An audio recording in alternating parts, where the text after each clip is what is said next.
দেখো রেকর্ডিং এর মেসেজ গেছে, স্ক্রিন শেয়ার আছে।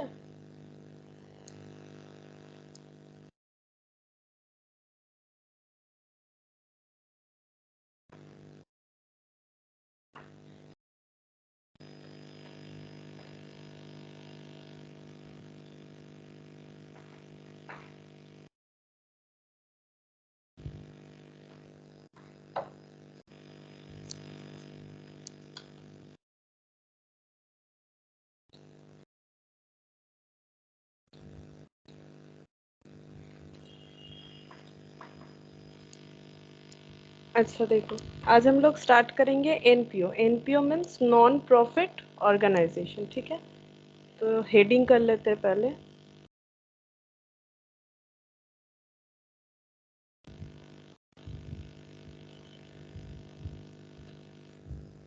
एक सेकेंड।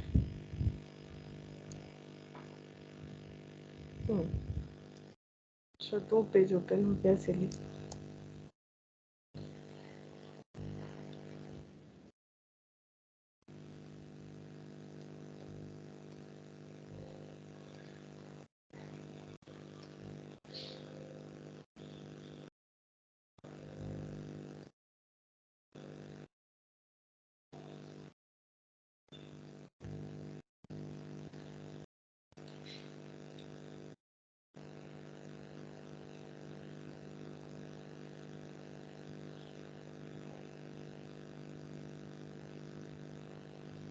एक सेकेंड,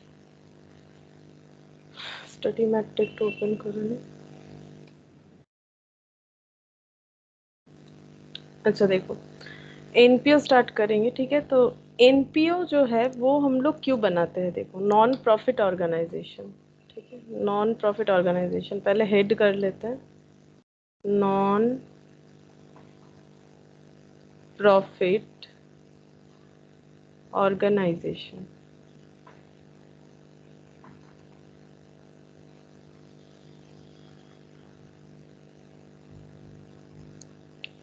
अच्छा, तो अभी तक हम लोग जो भी ट्रांजैक्शन पढ़ रहे थे, जो भी अकाउंटिंग ट्रीटमेंट कर रहे थे बिजनेस का, ठीक है, वो क्या था, उनका मेन ऑब्जेक्टिव था प्रॉफिट अर्न करना। जैसे लास्ट टॉपिक जो हम लोगों ने कवर किया, दैट इज फाइनल अकाउंट्स वाला, ठीक है। फाइनल अकाउंट्स जो हम लोग इंडिविजुअल का कर रहे थे, ठीक है। तो इनका जो मोटो होता है वो होता है प्रॉफिट को अर्न करना। बट एनपीओ जो होता है, इनका मोटो ये नहीं होता है कि प्रॉफिट अर्न करें। मतलब क्या ये लोग लॉस मेकिंग होते हैं? नहीं, ये भी प्रॉफिट बनाते हैं, बट इनका जो प्रॉफिट है वो सर्विस प्रोवाइड करने में जाना चाहिए, जिस वजह से इन्होंने ये ऑर्गेनाइजेशन बनाया हुआ है।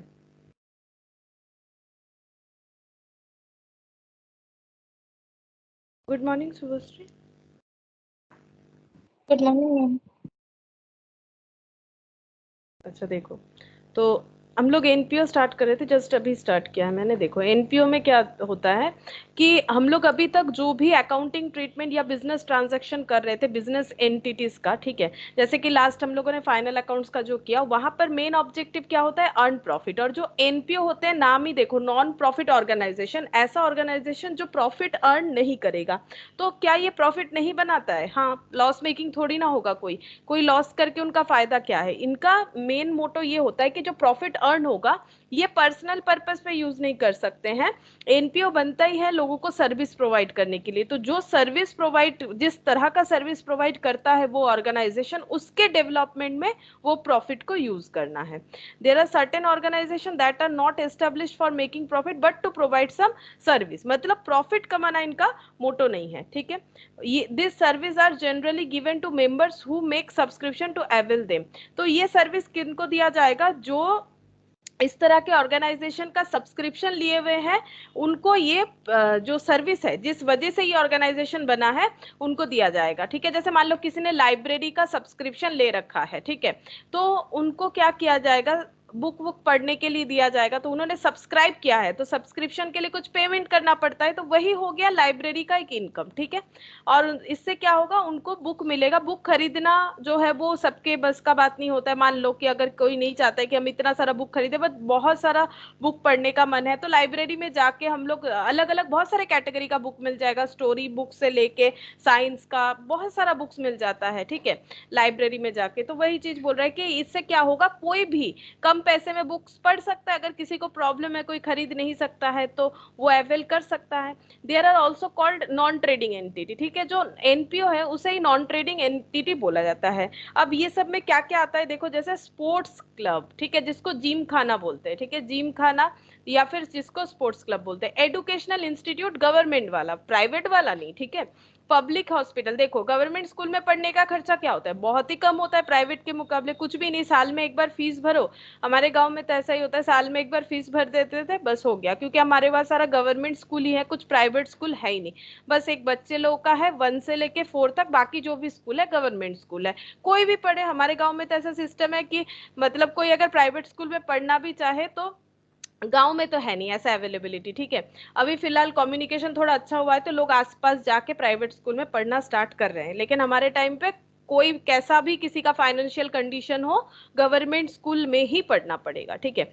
तो एजुकेशनल इंस्टीट्यूट, पब्लिक हॉस्पिटल, ठीक है, पब्लिक हॉस्पिटल जो है जैसे कोलकाता में आरजी कर है, ये सब, ठीक है। तो पब्लिक हॉस्पिटल जो है, यहाँ पर बहुत ही कम पैसे में जो है लोगों को सर्विस मिल जाता है। सबका सब नहीं सकता है कि प्राइवेट हॉस्पिटल में या नर्सिंग होम में अपना ट्रीटमेंट कराए, तो लोगों को सर्विस मिलना चाहिए, अपना जो नेसेसरी है वो नेसेसिटी है वो मिलना चाहिए। तो इसलिए पब्लिक हॉस्पिटल के थ्रू से लाइब्रेरी जैसे कि बुक्स का फैसिलिटी मिल जाएगा, कल्चरल क्लब लाइक रोटरी और Lions club, religion institution, charitable trust, ठीक है, ये सब एनपीओ होता है। इनका काम ये नहीं होता है कि कैसे बिजनेस करके प्रॉफिट कमाए, ये ऐसा काम नहीं करते, ठीक है, ये प्रॉफिट नहीं कमाते। ये क्या करते हैं, फिर इनका ऑर्गेनाइजेशन चलेगा कैसे, चाहे हम लोग प्रॉफिट मोटिव हो या ना हो, ऑर्गेनाइजेशन चलाने के लिए तो खर्चा लगेगा। जैसे मान लो लायंस क्लब वगैरह जो है बहुत बार क्या करता है, मेडिकल ट्रीटमेंट फैसिलिटी कैंप वगैरह लगाता है, ठीक है। तो कैंप पे डॉक्टर आएंगे तो वहां पर किस तरह से अरेंजमेंट होगा, डॉक्टर क्या करते हैं, कंसेशनल रेट में या फिर फ्री में चेकिंग कर देते हैं, ठीक है। फिर भी एक ऑर्गेनाइजेशन तो बनाना पड़ेगा। जैसे मान लो मशीन वगैरह, मान लो आई कैंप भी लगाया, आंखों का ट्रीटमेंट होगा तो एक मशीन आएगा, ठीक है, फिर इतने लोग आएंगे, वहां पर मान लो एक चेयर रहेगा, एकोमोडेशन को, तो ये खर्चा कहाँ से होगा।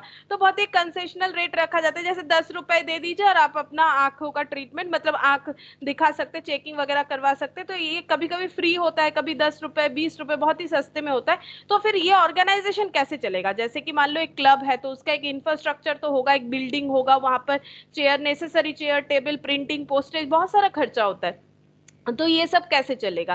तो ये ऑर्गेनाइजेशन का जो मेन, जैसे बिजनेस करने के लिए क्या चाहिए होता है, कैपिटल चाहिए होता है। तो इस तरह का ऑर्गेनाइजेशन को भी तो चलाने के लिए इनके पास भी पैसे का जरूरत होगा।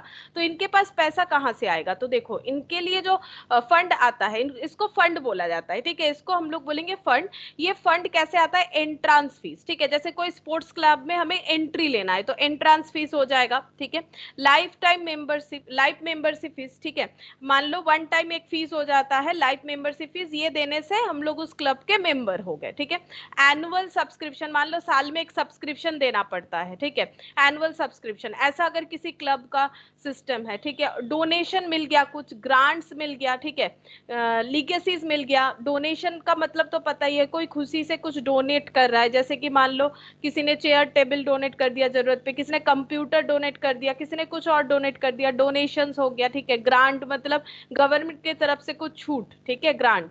लीगेसी, लीगेसी का मतलब होता है कोई अगर चाहता है कि हम अपना जो भी प्रॉपर्टी है वो किसी स्पेशल पब्लिक हॉस्पिटल में डोनेट करना चाहते हैं तो वो अपना विल लिखवा सकता है। विल के हिसाब से क्या होगा, जब उस पर्सन का, पर्टिकुलर पर्सन का डेथ हो जाता है तो उस विल के हिसाब से क्या होगा, जिनको बताया गया है स्पेसिफिकली, जिनका नाम उस विल पे रहेगा कि इस ट्रस्ट को या फिर इस इंस्टीट्यूट को या फिर इस क्लब को ये पैसा जाना चाहिए, उतना पैसा चला जाता है, तो इसको बोला जाता है लीगेसी के थ्रू से। लीगेसी मतलब एक विल बनवाना है, वहां पर लिखवाना है कि हम अपना पैसा, इतना पैसा या प्रॉपर्टी जो भी देना चाहते हैं, मतलब वन टाइप ऑफ डोनेशन ही है, बट अभी नहीं होगा, आफ्टर डेथ होगा, तो इसको बोला जाता है लीगेसी।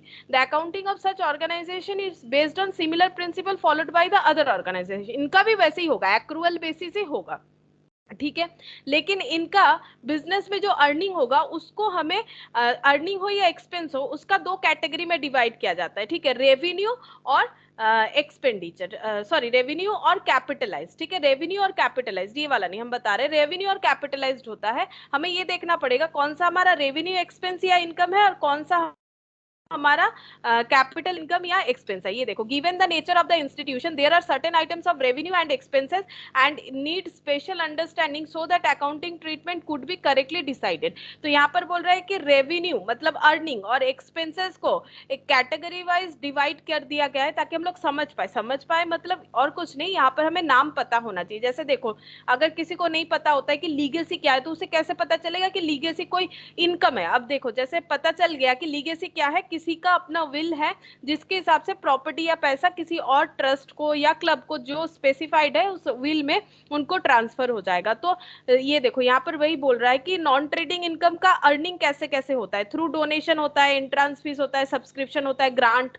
ठीक है, गवर्नमेंट ने कुछ ग्रांट दे दिया उससे हो जाएगा। एक्सपेंडिचर क्या क्या होता है, upkeep of ground. Upkeep of ground मतलब मान लो कि एक क्लब या किसी कोई रोटरी क्लब हो गया या फिर मान लो कोई लायंस क्लब हो गया, स्पोर्ट्स क्लब हो गया, उसके सामने जो खुला मैदान जैसा रहता है, ठीक है, उसको भी तो मेंटेन करना पड़ता है, तो that is upkeep of ground. Tournament expenses, मान लो कोई स्पोर्ट्स क्लब है तो वो टूर्नामेंट खिलाता है, ठीक है, तो टूर्नामेंट एक्सपेंसेस जो होगा, कोई टूर्नामेंट अरेंज किया जाएगा, मान लो क्रिकेट हो, बैडमिंटन हो, कुछ भी हो, तो उसका एक खर्चा होता है, तो वो खर्चा हो जाएगा। प्राइज प्राइज डिस्ट्रीब्यूट होता है, क्योंकि अगर मतलब प्रोग्राम रखा जाएगा तो उसमें फिर कोई विनर होगा, कोई मतलब फर्स्ट सेकंड थर्ड कुछ ना कुछ तो होगा, तो उस हिसाब से प्राइज डिस्ट्रीब्यूशन, अलग अलग इवेंट्स जो अरेंज किया जाता है अलग अलग पर्पस पे, तो ये सब खर्चा हो सकता है, ठीक है।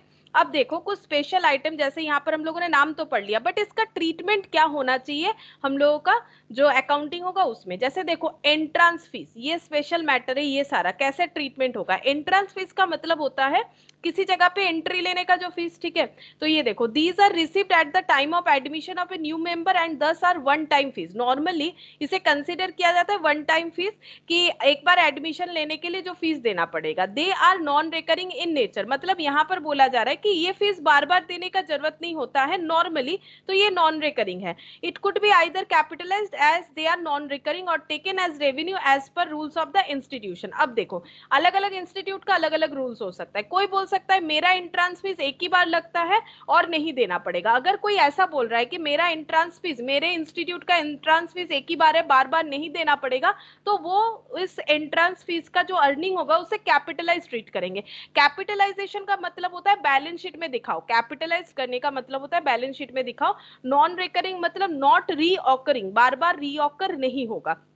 लेकिन अगर कोई इंस्टीट्यूट बोल रहा है नहीं, मेरा एंट्रांस फीस ऐसा नहीं है, मेरा एंट्रांस फीस जो है वो वन टाइम नहीं है, हर साल लगेगा या फिर हर मंथ लगेगा, ऐसा अगर कुछ है तो वो रेवेन्यू ट्रीट कर सकता है। There is a view that addition of the member is ongoing activity and thus every year the institute will get entrance fees, so it may be taken as normal revenue receipt. तो इससे देखो gist क्या निकल के आया, अगर हम लोगों के क्वेश्चन में, हम लोगों का जो क्वेश्चन दिया हुआ रहेगा उसमें अगर मान लो पॉइंट आता है एंट्रांस फीस, एंट्रांस फीस, तो क्या ट्रीट करना पड़ेगा। तो उसका दो ट्रीटमेंट होता है, या तो कैपिटलाइज्ड करो, कैपिटलाइज्ड का मतलब होता है transfer to balance sheet, transfer to liability side of balance sheet, liability side of balance sheet.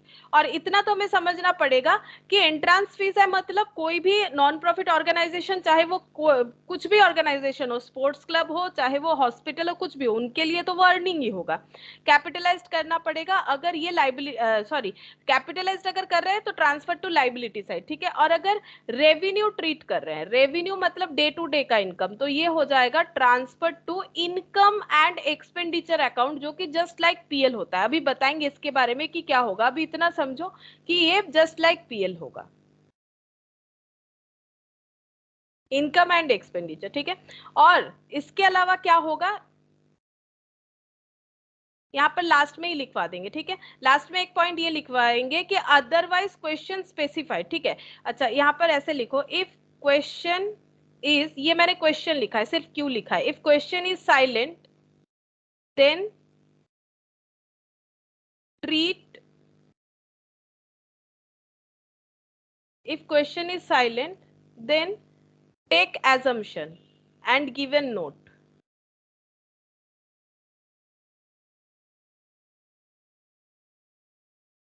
हमें क्या करना है, अजम्पशन लेना है, नोट्स देना है। और इफ क्वेश्चन स्पेसिफाइड, अगर क्वेश्चन बोल दिया है कि एंट्रेंस फीस को ट्रीट करो कैपिटलाइज, तो capitalise. If question specified then follow question, तब हमें क्वेश्चन फॉलो करना पड़ेगा। ठीक है, ये हो जाएगा ट्रीटमेंट। अब देखो यहाँ पर लास्ट में और एक कुछ पॉइंट बोला था कि there is a view that addition of member in an ongoing activity, क्योंकि मेंबर का एडिशन होना एक ongoing activity and thus every year the institute will get entrance fees, so it may be taken as normal revenue receipt. ये मैंने लिखवा दिया है कि नॉर्मल रेवेन्यू रिसिप्ट भी ये लोग ट्रीट कर सकता है। नाउ डोनेशन, देखो डोनेशन का क्या ट्रीटमेंट होगा। They could be use for meeting capital और रेवेन्यू एक्सपेंस। अब डोनेशन जो है ये हम लोग कैपिटल एक्सपेंस मतलब डोनेशन का जो पैसा आया उस पैसे का यूटिलाइजेशन दो तरह से कर सकते हैं, या तो कैपिटल एक्सपेंसेस को मीट करने के लिए कर सकते हैं या रेवेन्यू एक्सपेंसेस को मीट करने के लिए कर सकते हैं। जैसे मान लो डोनेशन आया, उससे कुछ कंप्यूटर लैपटॉप खरीद लिया गया, तो ये कैपिटल एक्सपेंसेस हो जाएगा। अब मान लो डोनेशन आया, वहां से पूरे एक साल का बिल्डिंग का रेंट, सैलरी, ये सब दे रहे हैं, ठीक है। मान लो किसी को रखा है कोई अकाउंटेंट को, उनको सैलरी और रेंट उस पैसे से दे दिया, तो ये रेवेन्यू एक्सपेंसेस हो गया। If donation are received for a special purpose, लेकिन डोनेशन का ट्रीटमेंट क्या होता है, डोनेशन का ट्रीटमेंट होता है कि जो डोनेट कर रहा है वो क्या बोल रहा है, ठीक है। जो डोनेट कर रहा है अगर वो बता दे कि इस डोनेशन से लैपटॉप कंप्यूटर ही खरीदना है, तो वो हो जाता है स्पेसिफिक डोनेशन और वो तब कैपिटलाइज्ड हो जाता है, ठीक है।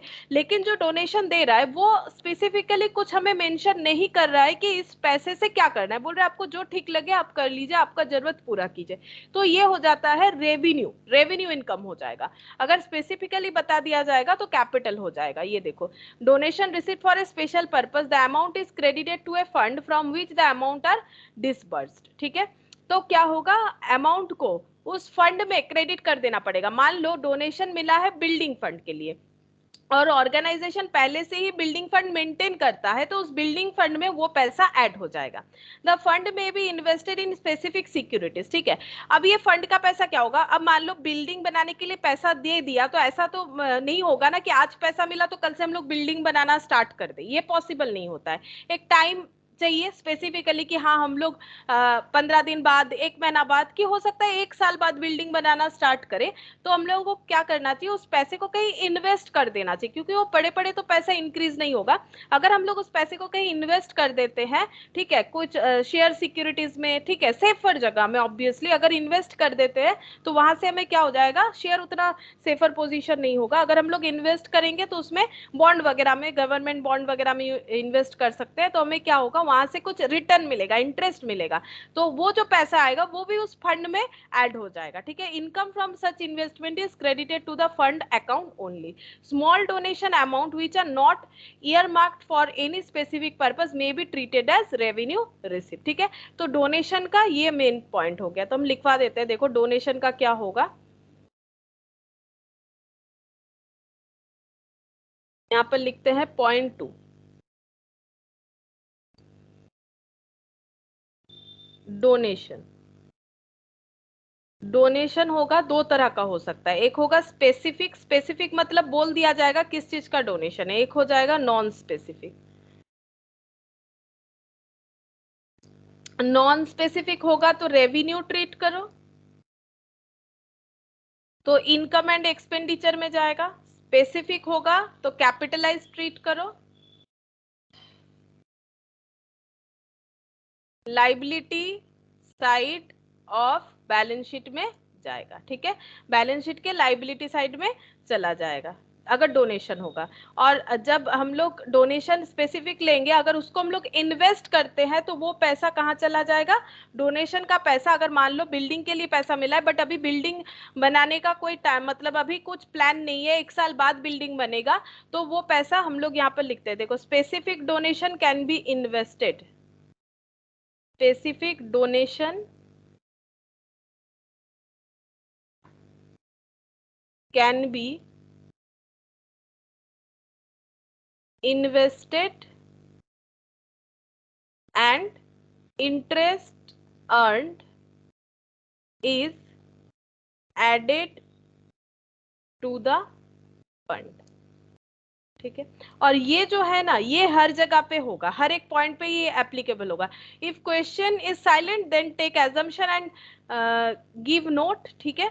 और if question specified then follow question. ये पॉइंट टू डोनेशन पे भी ये सेम पॉइंट एप्लीकेबल होगा। ये दो जो स्टार है ये यहाँ पर भी एप्लीकेबल होगा, ठीक है, यहाँ पर भी एप्लीकेबल होगा। अच्छा, डोनेशन के बाद देखते हैं कौन सा पॉइंट है। डोनेशन के बाद है लीगेसी, ठीक है। लीगेसी देखो, many times trust are formed in the memory of certain person by their will, ठीक है। ट्रस्ट बनाया गया है उनके विल के हिसाब से, मतलब उन्होंने बोला था कि मेरे डेथ के बाद जो पैसा मिलेगा सीए हॉस्पिटल बना लीजिएगा, या फिर ऐसा कुछ लिखा हुआ है, तो उनके मतलब मेमोरी में ऐसा हम लोग बना सकते हैं जो उन्होंने स्पेसिफिकली बोला था। In such case after the demise of the person the fund pass on the institution, ठीक है। मान लो उन्होंने बोला था कि एक लाइब्रेरी बनाओ स्कूल में, स्कूल के लिए डोनेशन का विल बना रखा था, स्कूल में लाइब्रेरी नहीं है, लाइब्रेरी बनाओ, ठीक है। तो फिर वो पैसा स्कूल के लाइब्रेरी बनाने के लिए चला जाएगा। Such legacies are of course one time, ये वन टाइम है, and therefore should be taken to be capital fund, ठीक है। ये वन टाइम होता है क्योंकि डेथ तो किसी भी इंसान का एक ही बार होगा, ठीक है। तो इसीलिए लीगेसी का जो ट्रीटमेंट होगा वो हमेशा कैपिटल होगा, ठीक है। लेकिन अगर क्वेश्चन बोल दे, फिर वो एक सवाल आ ही जाता है कि अगर क्वेश्चन बोल रहा है कि नहीं इसे रेवेन्यू ट्रीट करो, तो हम लोग रेवेन्यू ट्रीट करेंगे, क्वेश्चन के ऊपर जाके हमें कुछ नहीं करना है, ठीक है। तो लीगेसी का ट्रीटमेंट नॉर्मली क्या हो जाएगा, लीगेसी हमेशा होता है कैपिटलाइज्ड, तो ये हो जाएगा transfer to liability side of balance sheet, liability side of balance sheet. और otherwise follow question. If question is silent, question silent होगा देन इसमें तो कोई प्रॉब्लम नहीं है। देखो क्वेश्चन अगर साइलेंट रहेगा, ये लिखने का और कोई जरूरत भी नहीं है। देखो अगर क्वेश्चन साइलेंट रहेगा तो भी कैपिटलाइज्ड, क्योंकि ये तो कैपिटलाइज्ड ही होता है। अगर क्वेश्चन साइलेंट रहेगा तो भी कैपिटल ट्रीट करो और एजम्पशन दे दो। और अगर क्वेश्चन कुछ नहीं बोल रहा है तो ये कैपिटलाइज करने के लिए बोल रहा है ना, क्योंकि इसका तो एक ही ट्रीटमेंट होता है। लेकिन अगर क्वेश्चन में बाई चांस बोल दिया कि लीगेसी को या रेवेन्यू ट्रीट करो, देन फॉलो द क्वेश्चन, ठीक है। तो ये if question specified then follow, ठीक है, ये पॉइंट लिख देते हैं। if question specified then follow the question। अगर क्वेश्चन बोल रहा है नहीं रेवेन्यू ट्रीट करो, तो हम लोग रेवेन्यू ट्रीट करेंगे, कुछ कर नहीं सकते, ठीक है। क्वेश्चन पहले हमें देखना पड़ेगा कि क्वेश्चन क्या बोल रहे हैं। नेक्स्ट बोला है एंडाउनमेंट, ठीक है। Sometimes donation are also in the form of endowment to be used as per instruction of the donor.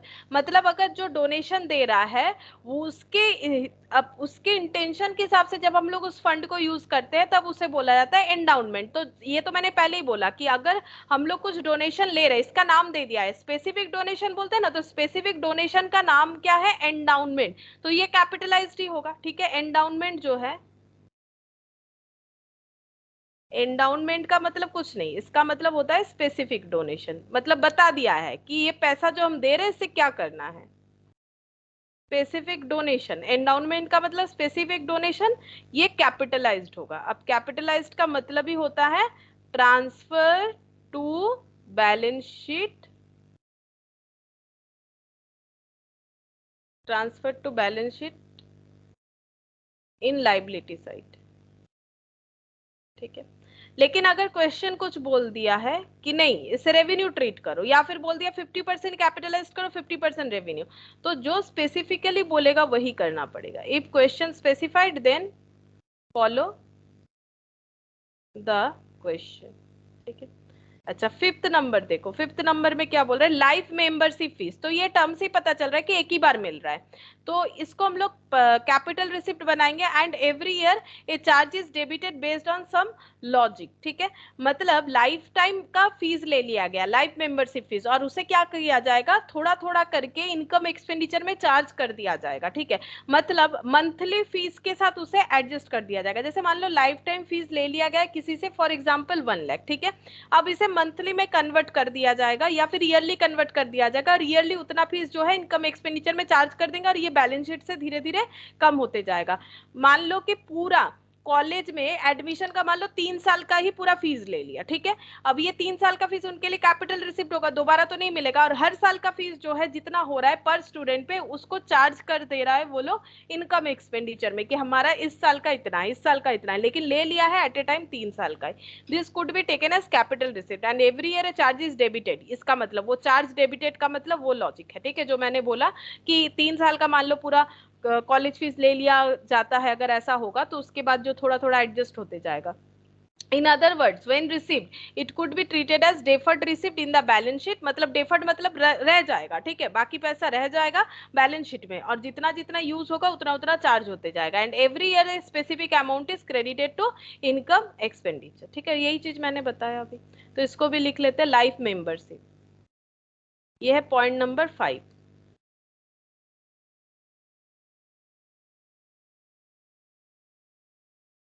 Life membership ये है,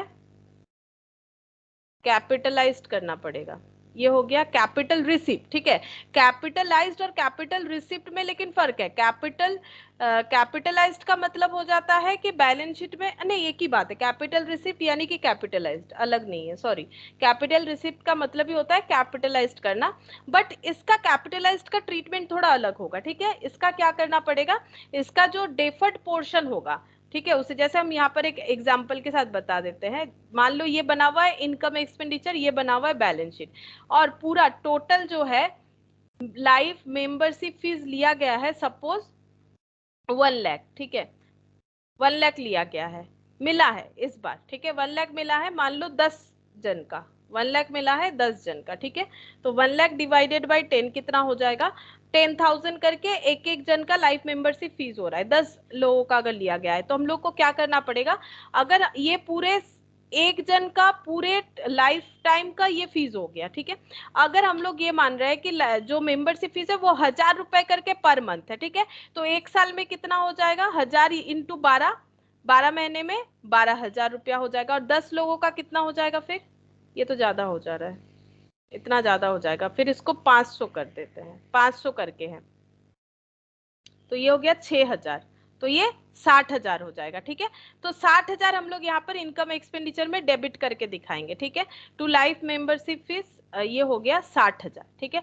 तो यहाँ पर 60,000 हो गया। नेक्स्ट जब दिखाएंगे तो वहां 60,000 कम हो जाएगा, बैलेंस शीट से 40,000 दिखेगा। ये मेरा थोड़ा ज्यादा अमाउंट हो गया, जो भी हो, मान लो कि 10,000 करके यहाँ पर हर साल हम लोग पीएल में चार्ज करना चाहते हैं, ठीक है, इतना हिसाब छोड़ो, 10,000 करके चार्ज करना चाहते, तो 1 लाख से 10,000 चला गया, बचा 90,000, फिर नेक्स्ट ईयर 90,000 से 10,000 चल जाएगा, बचा 80,000। इस तरह से जो है राइट ऑफ होता जाएगा, ठीक है, ये मेंबरशिप फीस जो है इस तरह से राइट ऑफ होता जाएगा। बाकी if question specified anything then follow the question.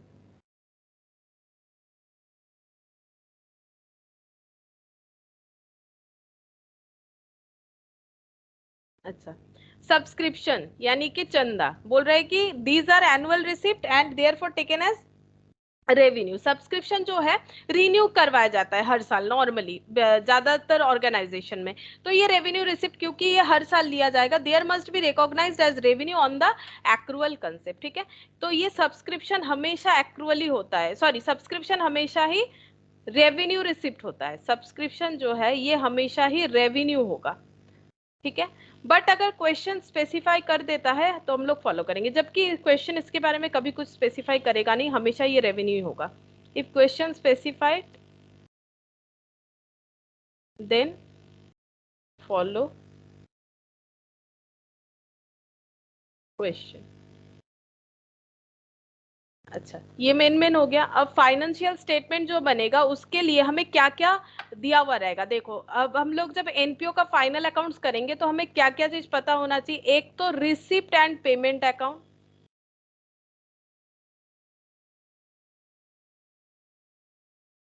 इसके बारे में पता होना चाहिए। सेकंड हो जाता है इनकम एंड एक्सपेंडिचर अकाउंट,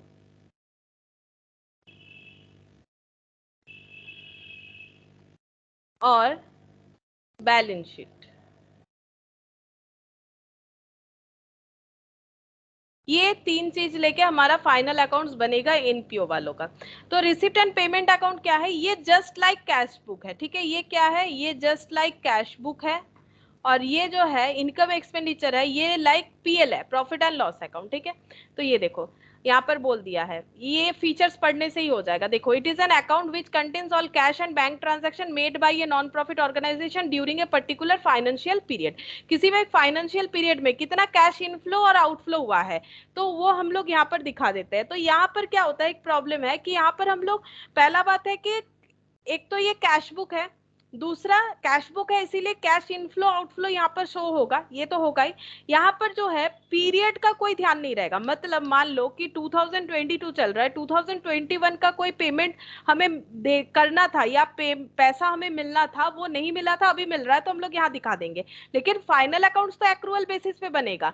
तो ये चीज का हमें ध्यान रखना है कि रिसिप्ट पेमेंट अकाउंट में ना पीरियड हम लोग नहीं ध्यान रखते, हम लोग सिर्फ कैश इनफ्लो आउटफ्लो दिखा देते, चाहे वो किसी भी पीरियड का हो, चाहे वो प्रीवियस पीरियड का हो, चाहे वो फ्यूचर पीरियड का हो, ठीक है। और यहाँ पर रेवेन्यू कैपिटल दोनों ही दिखा देते हैं। मतलब फर्नीचर खरीदा तो भी कैश बुक में दिखा सकते हैं, और अगर मान लो सैलरी पे करा तो भी कैश बुक में दिखा सकते हैं। तो रिसिप्ट पेमेंट अकाउंट में जो है हम लोग रेवेन्यू और कैपिटल दोनों तरह का एक्सपेंसेस और रिसिप्ट दिखा सकते हैं। ये देखो, ये ओपन होता है, इसका स्टार्टिंग होता है कैश एंड बैंक बैलेंस से। All cash receipt both capital and revenue during the period are debited to it.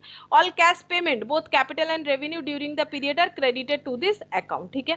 चाहे कैश पेमेंट हो, चाहे कैश रिसिप्ट हो, चाहे बैंक पेमेंट हो, चाहे बैंक रिसिप्ट हो, चाहे वो कैपिटल के लिए हो, कैपिटल खर्चा हो, चाहे वो रेवेन्यू नेचर का हो, सारा का सारा हम लोग यहाँ पर दिखा देंगे जैसे कैश बुक में होता है, ठीक है।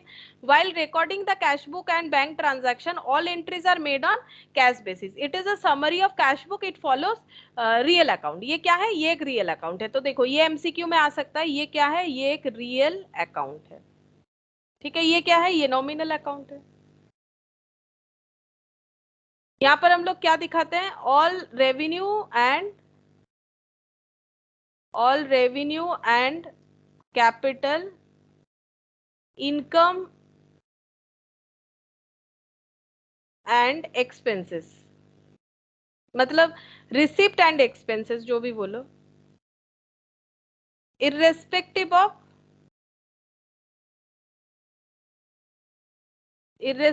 Of time period.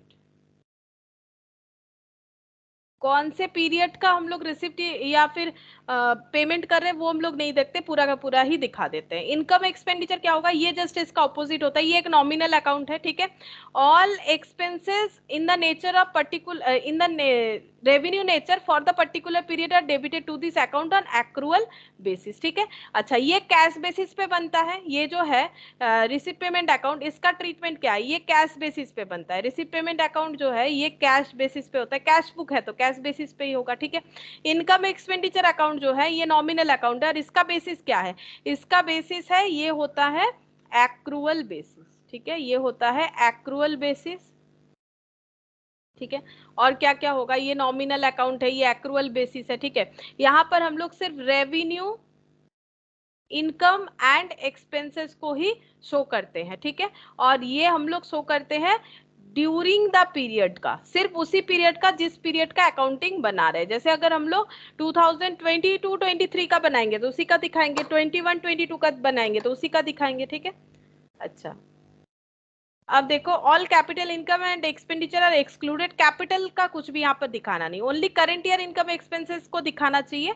Amount related to other periods are deducted, amount outstanding, मतलब जैसे पीएल बनता है आउटस्टैंडिंग, और जो हम लोगों का एडवांस रहेगा वो जब अलग पीरियड का होगा तो वो दिखाना नहीं है। Profit on sale of asset is credited, loss on sale of asset is debited, annual depreciation on asset is also debited. बोल रहे हैं एसेट का डेप्रिसिएशन वगैरह नॉर्मल जैसे हम लोग पीएल में चार्ज करते वैसे ही करेंगे। In if income is more than expenditure, it is called surplus and is added to the capital or general fund in the balance sheet. If expenditure is more than the income, तो देखो, जैसे हम लोग PL क्यों बनाते थे, ताकि हमें ये पता चल जाए, पीएल क्यों बनाते थे, ताकि हमें ये पता चल जाए नेट प्रॉफिट क्या है। तो जो रिसिप्ट पेमेंट अकाउंट है उससे हमें क्या पता चलता है, और जो इनकम एक्सपेंडिचर अकाउंट है उससे हमें क्या पता चलता है। इनकम एक्सपेंडिचर अकाउंट से हमें पता चलेगा या तो हमारे पास सरप्लस है, मतलब एक्स्ट्रा पैसा है सारा अर्निंग और खर्चा पे करने के बाद, या फिर हमारा डेफिसिट है। डेफिसिट का मतलब हमारे पास पैसा नहीं है, ठीक है। तो ये हो जाता है excess of income over expenditure. अगर ये सिचुएशन होता है surplus, excess of income over expenditure,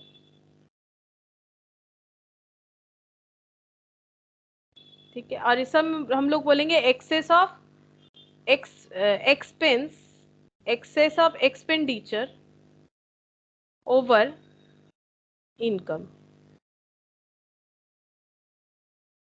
और इससे हमें क्या मिलता है, ये बना के हमें क्या पता चलता है, closing cash and bank balance. अगर क्लोजिंग ढूंढना पड़े तो ठीक है, और अगर ओपनिंग ढूंढना पड़े तो ओपनिंग, नॉर्मली ये इसीलिए बनाया जाता है कि क्लोजिंग बैंक और कैश बैलेंस हमें पता चल जाए। ठीक है, अच्छा अब उसके बाद देखो बैलेंस शीट। और अच्छा, ये जो जैसे पीएल का नेट प्रॉफिट जो है वो कैपिटल में ऐड हो जाता है, वैसे सरप्लस या डेफिसिट जो है वो बैलेंस शीट में कैपिटल फंड होगा। यहाँ पर जो लैंग्वेज रहेगा कैपिटल फंड, वहां पर ऐड हो जाएगा। ठीक है, बैलेंस शीट प्रिपेयर होता है, ये देखो नॉर्मली जैसे होता है, it is prepared on the last day of the accounting period, it also has asset and liabilities and prepared based on accounting equation. Accounting equation का मतलब क्या होता है, asset equal to capital plus liability, ये होता है accounting equation. ये हो गया लाइबिलिटी साइड और ये हो गया एसेट साइड। तो वही बोल रहा है कि अकाउंटिंग इक्वेशन के हिसाब से बैलेंस शीट बनेगा, but there is no capital account. Capital नहीं लिखना है, लिखना है कैपिटल फंड या general fund. Instead there is a capital fund, the surplus और deficit from income expenditure is adjusted against the capital fund at the year end. ठीक है, अच्छा अब देखो रिसिप्ट पेमेंट अकाउंट कैसे देखने में होगा। Start with opening cash balance, all receipt यहाँ पर लिखेंगे, कैपिटल हो या रेवेन्यू हो, ऑल पेमेंट कैपिटल हो या रेवेन्यू इधर लिखेंगे। May be related to any period previous, current और subsequent, and with closing bank balance. ये होता है रिसिप्ट पेमेंट अकाउंट का सिस्टम। और इनकम एक्सपेंडिचर कैसे होगा, ये देखो ओनली रेवेन्यू रिसिप्ट इधर लिखेंगे, only related to current period, और सो डेफिसिट, अगर इधर डेफिसिट आया, ये देखो पहले रेवेन्यू एक्सपेंसेस लिख देंगे, रेवेन्यू रिसिप्ट लिख देंगे, लेकिन सिर्फ करंट पीरियड का लिखेंगे, फिर एडजस्ट करेंगे, या तो सरप्लस आएगा या तो डेफिसिट आएगा, ऐसे करके बनेगा। अच्छा, अब यहाँ पर एक डिफरेंस दिया है, देखो ये कभी पूछ सकता है कि दो तीन डिफरेंस बता दो थ्योरी में। ठीक है, डिफरेंसेस क्या है, रिसिप्ट पेमेंट एक कैश बुक के तरह है, जबकि income expenditure profit and loss account के तरह है। ठीक है, रिसिप्ट पेमेंट अकाउंट में क्या होता है, हम लोग यहाँ पर क्या करते हैं, receipt are debited and payment are credited. ठीक है, क्योंकि हम लोग कैश बुक के तरह बनाते हैं, तो कैश बुक में अगर पैसा आया तो cash account debit to interest, मान लो इंटरेस्ट का पैसा आया तो डेबिट साइड में चला जाएगा ना, इसीलिए रिसिप्ट आर डेबिटेड और पेमेंट क्रेडिटेड होता है। बट इनकम एक्सपेंडिचर तो पीएल के तरह है, पीएल के डेबिट साइड में हम लोग क्या करते हैं, एक्सपेंडिचर दिखाते हैं, ये देखो expenditure are debited and incomes are credited. ऐसा इसीलिए हो रहा है क्योंकि ये एक रियल अकाउंट है और ये एक नॉमिनल अकाउंट है। ये भी हम लोग एक एडजस्टमेंट पे, सॉरी डिफरेंस में बता सकते हैं। ये देखो यहाँ पर दिया हुआ है पॉइंट नंबर 6 में, ये रियल अकाउंट है जबकि ये नॉमिनल अकाउंट है। और क्या डिफरेंस होगा, cash book, sorry receipt payment account में हम लोग क्या करते हैं, प्रीवियस पीरियड का, फ्यूचर पीरियड का, करंट पीरियड का सारा चीज लिख देते हैं। ये देखो amount related to previous period और फ्यूचर पीरियड में remain included, outstanding amount for current year is excluded. Outstanding नहीं होगा क्योंकि कैश का फ्लो देखा जाएगा, इनफ्लो या आउटफ्लो हो रहा है तो लिखना पड़ेगा। Transaction are recorded on cash basis, यहाँ पर एक्रूअल बेसिस पे होता है। Transaction are on accrual basis, all amounts not related to current period are excluded, outstanding amount of current period are added. अगर करंट पीरियड से relate करता है तो वो हमें दिखाना है, चाहे पेमेंट हम लोगों ने किया हो, चाहे रिसीव हमसे हुआ हो या नहीं हुआ हो। ठीक है, अच्छा उसके बाद इस ये जो स्टार्टिंग है इसका स्टार्ट होता है कैश एंड बैंक बैलेंस से, क्लोज होता है कैश एंड बैंक बैलेंस से। और इसमें क्या होता है, यहाँ पर ऐसा कोई बैलेंस नहीं रहता है, बल्कि यहाँ पर हम लोग आफ्टर ऑल ये देखते हैं कि हमारा सरप्लस हुआ कि डेफिसिट हुआ। ठीक है, it does not record notional loss और non cash expenses like bad debt depreciation, क्योंकि कैश बुक है ना, तो डेप्रिसिएशन कैसे रिकॉर्ड करेगा, डेप्रिसिएशन तो नॉन कैश आइटम है। बट पीएल जो इनकम एक्सपेंडिचर है उसमें ऐसा नहीं होता, ये मैचिंग कंसेप्ट है। जो ये बन रहा है ना, ये कैश बेसिस पे बन रहा है, ये बन रहा है जिसे बोलते हैं मैचिंग प्रिंसिपल। मैचिंग प्रिंसिपल का मतलब है, एक मैंने फिक्स्ड एसेट खरीदा तो एक एक्सपेंस किया, ठीक है, अब इसको मुझे मैच करके इससे जनरेट हुआ रेवेन्यू दिखाना पड़ेगा। जैसे डेप्रिसिएशन, देखो डेप्रिसिएशन क्या है, इसको यूज कर रहे हैं तो ये एसेट का जो खर्चा है वो हमें दिखाना पड़ेगा। ठीक है, और रेवेन्यू क्या हुआ, इस मशीन को यूज करके हम लोग जो गुड्स प्रोड्यूस कर रहे हैं, इससे जो हमारा सेल हो रहा है वो हमारा अर्निंग हो जाएगा। ठीक है, जैसे मैचिंग कंसेप्ट में बनता है कि मान लो हम लोगों ने 10 रुपए का एक पेन खरीदा, फिर 12 रुपए में उसे बेचा, तो 10 रुपए क्या हो गया, 10 रुपए हो गया हम लोगों का एक्सपेंस, और उससे मैचिंग करता हुआ रेवेन्यू हो गया 12 रुपए। That is the matching concept, ये मैचिंग कंसेप्ट में बनता है। Its closing balances is carried forward to the same account of the next accounting period. ये क्या होता है, इसका जो क्लोजिंग बैलेंस यानी closing bank and bank balance, cash balance, ये दूसरे पीरियड में ब्रॉट डाउन हो जाता है। बट इसका जो बैलेंस होता है, चाहे वो सरप्लस हो या डेफिसिट हो, वो वो कहीं पर कैरी फॉरवर्ड नहीं होता है, ये कैपिटल सॉरी ये बैलेंस शीट में कैपिटल फंड में ऐड हो जाता है। अगर सरप्लस हुआ और अगर डेफिसिट हुआ तो लेस हो जाता है, मतलब एडजस्ट हो जाता है। कैपिटल फंड को क्या क्या बोला जाता है? जनरल फंड या फिर एक्यूमुलेटेड फंड।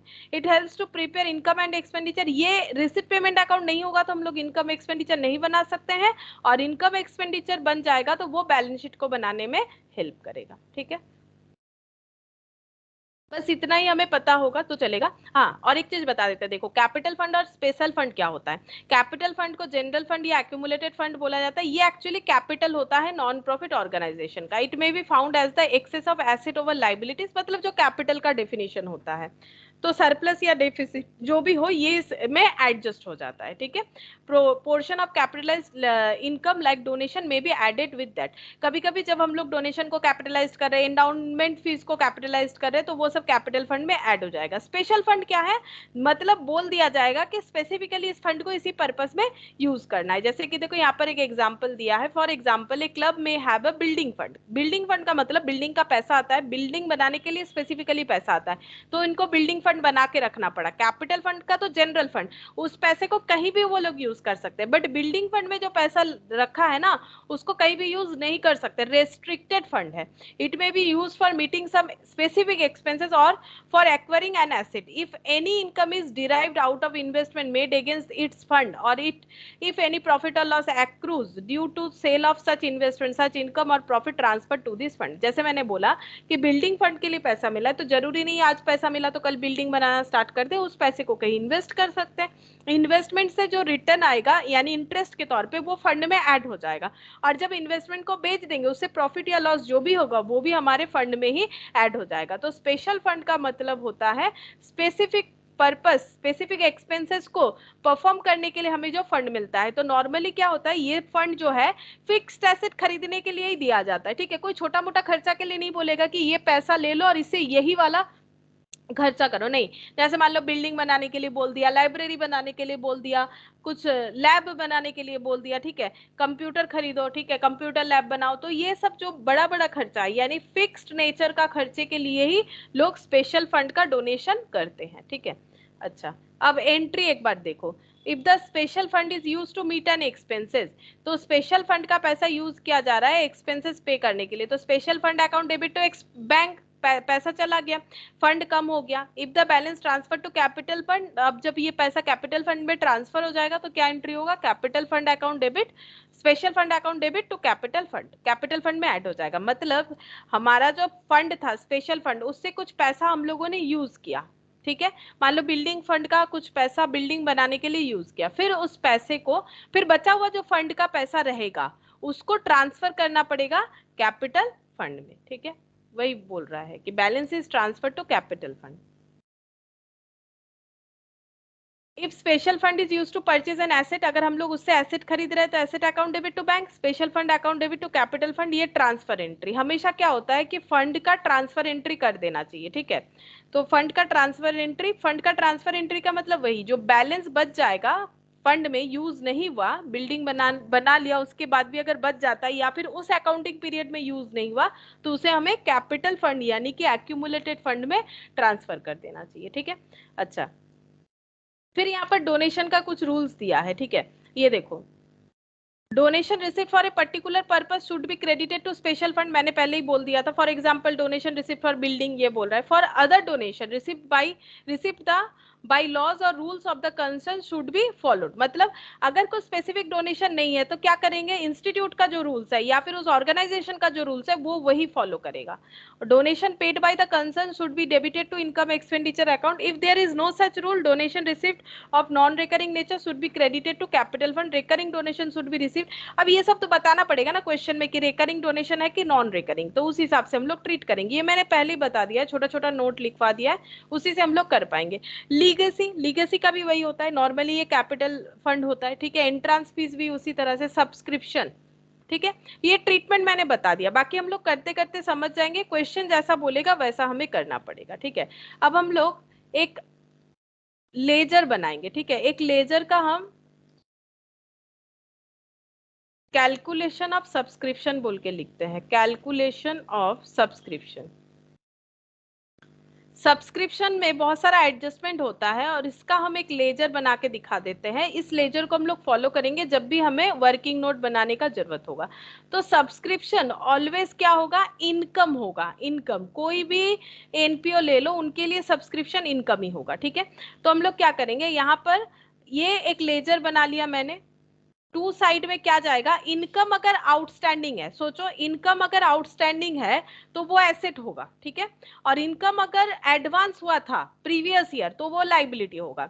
इस साल का जो इनकम है उसे इनकम बोलेंगे ना, वो इनकम ट्रीट होगा। अगर हम लोगों को इस साल का इनकम मिल गया है तो उसे हम लोग बोलेंगे ये मेरा इनकम है। ठीक है, अगर प्रीवियसली इनकम नहीं मिला, मिलना चाहिए था, जैसे मान लो अगर हम यहाँ पर ही एग्जांपल ले ले, ये 2022 चल रहा है, ठीक है, या फिर 2021 का ले लेते हैं। देखो 2021 मान लो जैन टू दिसंबर का अकाउंटिंग ईयर है, तो 2021 में अगर हम लोगों ने कोई भी सब्सक्रिप्शन आउटस्टैंडिंग हमारा था तो वो हमारे लिए एसेट होगा। तो एसेट क्या होगा, to balance BD.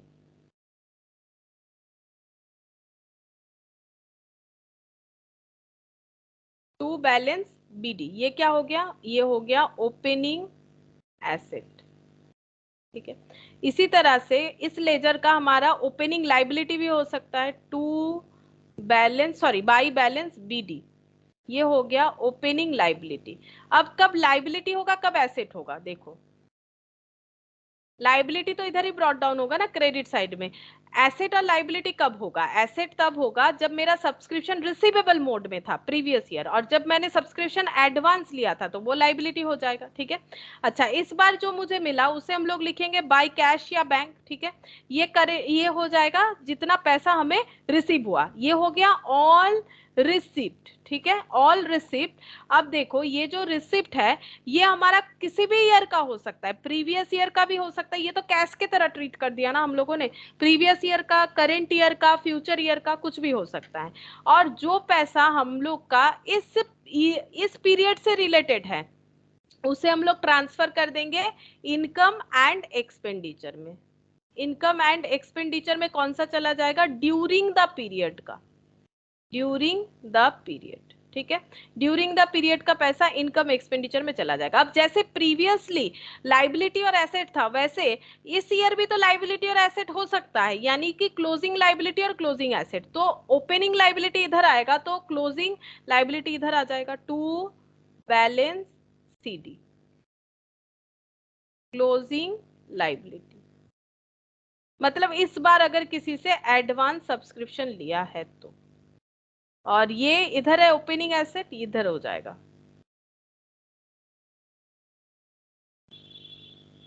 Closing assets.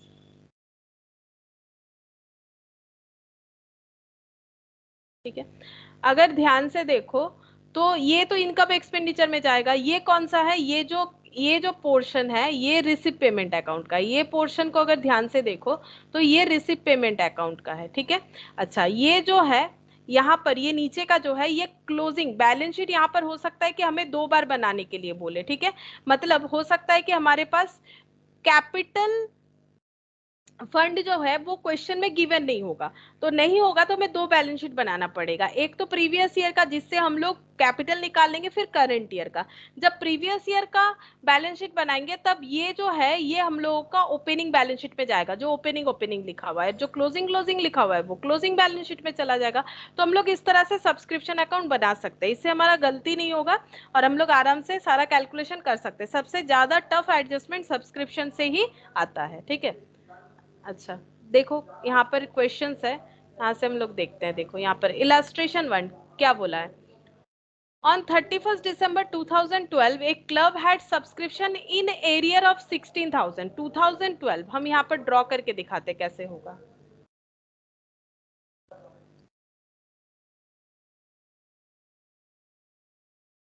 बोल रहा है कि on 31st December 2012 a club had subscription in arrear of 16,000 and in advance 4,000।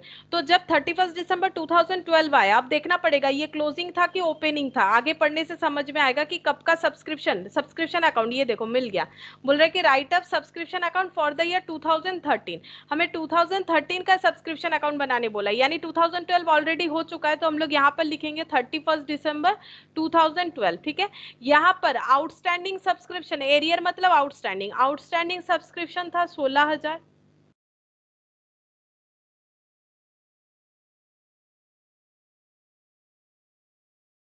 और एडवांस सब्सक्रिप्शन था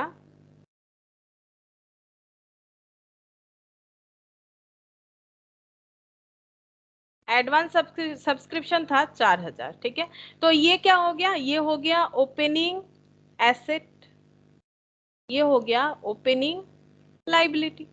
ये तो पढ़ के ही समझ में आ जाएगा। ठीक है, अच्छा, इसके बाद during the year ended 31st December 2013 the club received subscription of 2,08,000।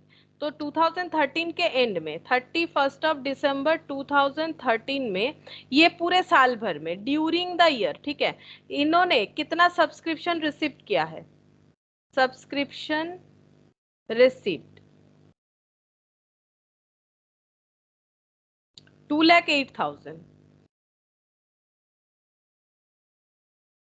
2,08,000 of which 10,400 was related to 2014। इसमें से 10,400 जो है वो 2014 का है। तो ये क्या हो गया, इसमें से अगर 2014 का ये 10,400 है तो ये क्या है, ये इनकम है, एसेट है, लाइबिलिटी है? लाइबिलिटी होगा ना। एडवांस बोल रही। हाँ एडवांस, हाँ एडवांस यानी लाइबिलिटी, एडवांस करेक्ट, एडवांस है, यानी कि लाइबिलिटी कैसा हम लोग बोल सकते हैं, क्लोजिंग लाइबिलिटी। ठीक है, उसी हिसाब से हम लोग पोस्ट कर देंगे लेजर में। अच्छा, अब उसके बाद बोल रहा है on 31st December 2012 there are 4 members. अच्छा, 31st December 2012 मतलब आगे ओपनिंग वाला बोल रहा है, 4 members who had not paid subscription for 2013 at the rate 1600 पर पर्सन। बोल रहा है कि 31st December 2012 में there were 4 members who had not paid subscription for 2013 at the rate of 1,600 per person। Right up subscription यहाँ पर ना थोड़ा सा गलत दिया हुआ है, ऑन 31st December ये 2013 होना चाहिए, तभी होगा। there are 4 members who had not paid subscription for 2013 1600 per person। तो 4 लोग ऐसे हैं जो 1,600 रुपए करके देना चाहिए, नहीं दिया है, आउटस्टैंडिंग हो जाएगा, है ना, आउटस्टैंडिंग हो जाएगा 4 पर्सन 1600 करके जितना होगा। ये हो गया एसेट, इसको हम लोग बोलेंगे एसेट क्लोजिंग। ठीक है, क्लोजिंग एसेट ये वाला हो गया। ये थोड़ा सा गलत दिया है, 2012 होगा तो कैसे होगा, 2012 में 2013 का कैसा पता चलेगा, नहीं चलेगा। 31st December 2012 there are 4 members who had not paid subscription for 2013। 2012 के शुरुआत में 2013 का हम लोग कैसे डिसाइड करेंगे, ये जो है टाइम पीरियड थोड़ा सा गलत दिया हुआ है। ठीक है, ये 2013 होना चाहिए। अब हम लोगों को सारा डेटा तो मिल गया, अब हम लोग क्या करेंगे अपने हिसाब से यहाँ पर लेजर बना के दिखाना क्या है, सब्सक्रिप्शन अकाउंट बना के दिखाना है बस, और कुछ नहीं। ठीक है, तो चलो सब्सक्रिप्शन अकाउंट बना लेते हैं।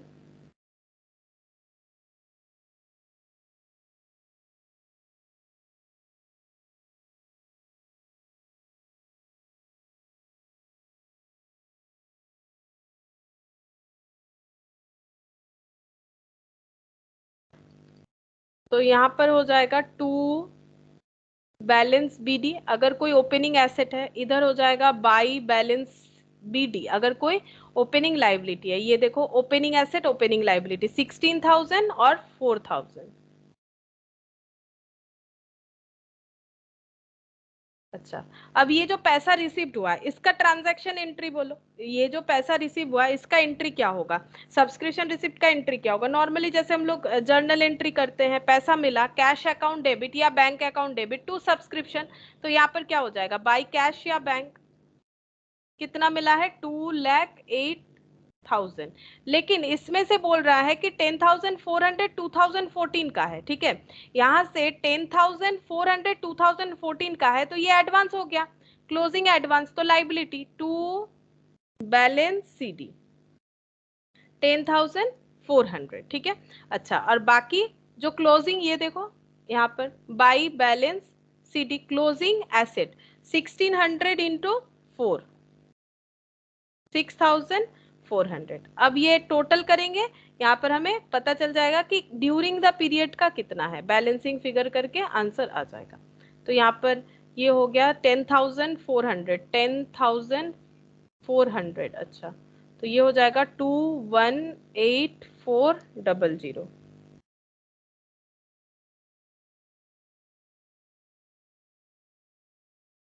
अच्छा, इसको माइनस करके देखना पड़ेगा कितना हो रहा है।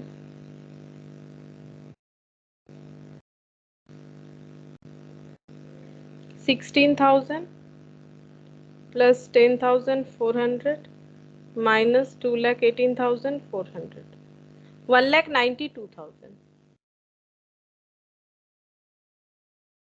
1,92,000 हो गया इनकम एक्सपेंडिचर। ये पर्टिकुलर आ गया इनकम फॉर 2013 2013 का 1,92,000 ही इनकम है, ठीक है, बाकी नहीं है। ये देखो, और एक तरह से भी हम लोग इसे जस्ट समझने के लिए हम बोल रहे हैं, जैसे यहाँ पर कैश रिसिप्ट हुआ है 2,08,000 ना, जिसमें से बोला है 10,400। देखो ये एडवांस था, तो 2,08,000 में 10,400 अगर एडवांस था, ये जस्ट समझाने के लिए बोल रहे हैं और कुछ नहीं। ये देखो 2,08,000 10,400 जो है, ये अगर हम लोगों का 30 होगा ना, इसीलिए मेरा गलत आ रहा है। 1,97,600 फिर ड्यूरिंग द ईयर होना चाहिए, बट यहाँ पर तो हम लोग का 1,92 आया। क्यों आया? प्रीवियसली हम लोगों ने एडवांस जो ले रखा था 4,000, वो तो इस बार नहीं रिसीव होगा ना, तो 4,000 यहाँ से लेस हो जाएगा, तो बचा कितना 1,93,600। फिर भी 1,92 नहीं आ रहा। क्यों नहीं आ रहा? क्योंकि इसमें तो 16,000 भी रिसीव किया होगा, जो प्रीवियस ईयर बाकी था वो भी लेस करना पड़ेगा।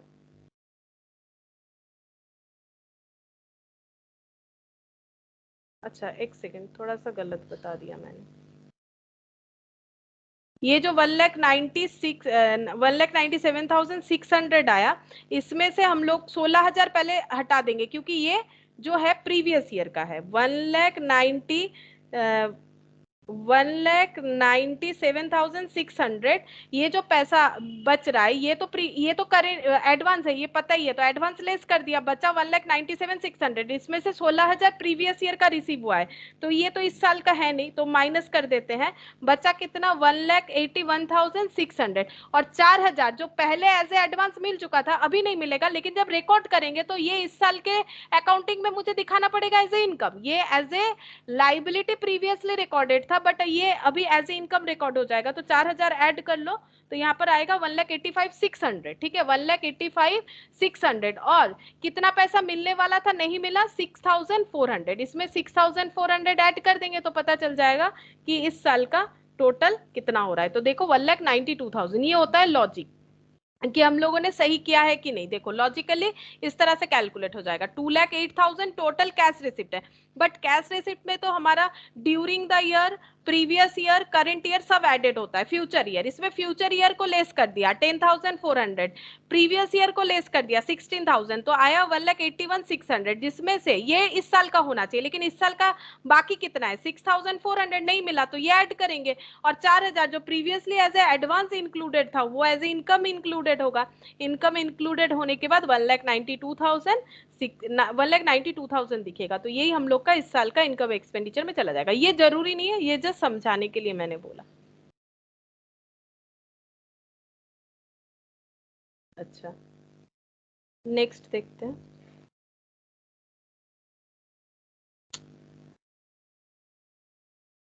ये देखो इलास्ट्रेशन 1 हो गया। इलास्ट्रेशन 2 देखो क्या बोला है। The sports club of Odisha had received in 2012-13 2,000 towards subscription for 11-12 unpaid on 1/4/2012 were 200. Subscription paid in advance on 31st March 2012 were 50 and the same on 31st March 2013 was 40. Subscription for 12-13 unpaid on 31st March 2013 were 90. So how the subscription item will appear in income and expenditure account. तो बहुत सारा details दे रखा है, हमें पढ़ के समझना पड़ेगा कि कौन सा ड्यूरिंग द ईयर है, कौन सा प्रीवियस ईयर है और कौन सा फ्यूचर ईयर है. ठीक है, तो हम लोग ड्रॉ कर लेते हैं, सबसे बेस्ट वही होता है. Sports Club of Odisha had received in 12-13 2000 for towards subscription. ये 12-13 लिख देते हैं. 2012 टू 2013 ये एक साल का डेटा दे रखा है कि यहाँ पर रिसीव्ड हुआ है 2000, रिसीव्ड हुआ है 2000. अच्छा, सब्सक्रिप्शन फॉर 11-12 अनपेड ऑन 1/4/12 200. यहाँ पर अनपेड यानी आउटस्टैंडिंग था, ये तो 1/4/12 है ना, और ये 31st मार्च 13 है, तो यहाँ पर अनपेड यानी आउटस्टैंडिंग था. आउटस्टैंडिंग कितना था? 200. आउटस्टैंडिंग था 200, तो ये ओपनिंग हो गया, ओपनिंग एसेट. अच्छा, फिर यहाँ पर बोल रहा है subscription paid in advance on 31st March 2012. 31st मार्च 2012 मतलब ये वाला पॉइंट, यहाँ पर एडवांस था 50, तो यहाँ पर लिख लेते हैं एडवांस 50. तो ये हो गया opening liability advance. And the same on 31st March 2013. Same मतलब इसी तरह से एडवांस हुआ था 31st मार्च 2013 को भी 40 रुपीज का. 31st मार्च 2013 यहाँ पर एडवांस है 40 रुपीज का. ठीक है, ये हो गया closing liability. Subscription for 12-13 unpaid. Unpaid यानी आउटस्टैंडिंग 12-13 मतलब पूरे ड्यूरिंग द ईयर का बोल रहे हैं. ऑन 31st मार्च 13 को 90 रुपीज. 31st मार्च 13 को 90 रुपीज का क्या है? आउटस्टैंडिंग है. आउटस्टैंडिंग यानी लाइबिलिटी, सॉरी एसेट. ये तो अर्निंग है ना, तो आउटस्टैंडिंग यानी ये एसेट हो गया. ठीक है, so the subscription item will appear in the income expenditure account. की बोल रहे दिखाओ कि इसे इनकम एक्सपेंडिचर अकाउंट में कितना अपीयर होगा, कितना अमाउंट अपीयर होगा. तो हम लोग सब्सक्रिप्शन अकाउंट बना लेंगे.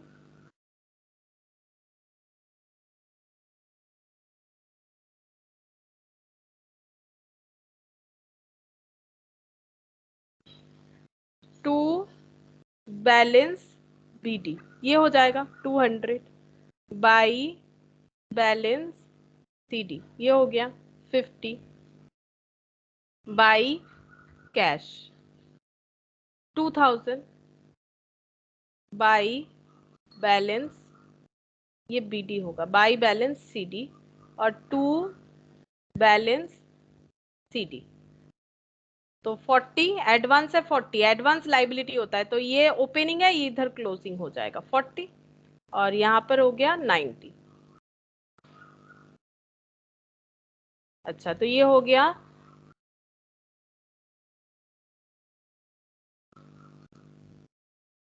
2140.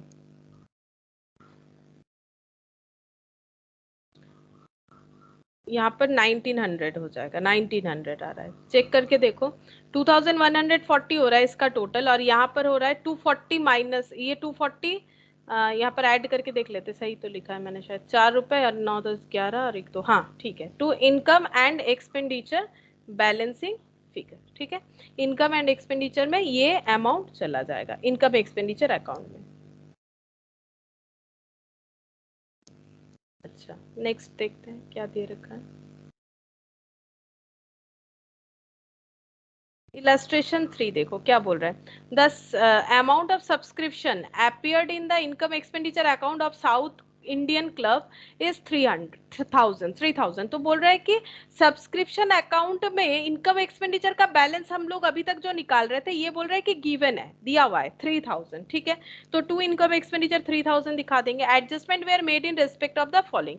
Subscription for 2012 unpaid at 1st Jan 2013 400 200 which was received in 2013. Subscription paid in advance 1113 का 100, paid in advance 31st December 13 का 80. Subscription for 2013 unpaid 140. Prepare subscription account. ठीक है, तो हम लोग पहले ड्रॉ कर लेते, देख लेते क्या क्या इंफॉर्मेशन है, उसके बाद बनाएंगे.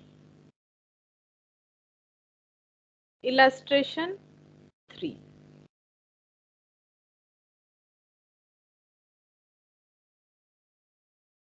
Subscription for 2012 unpaid at 1st Jan 13।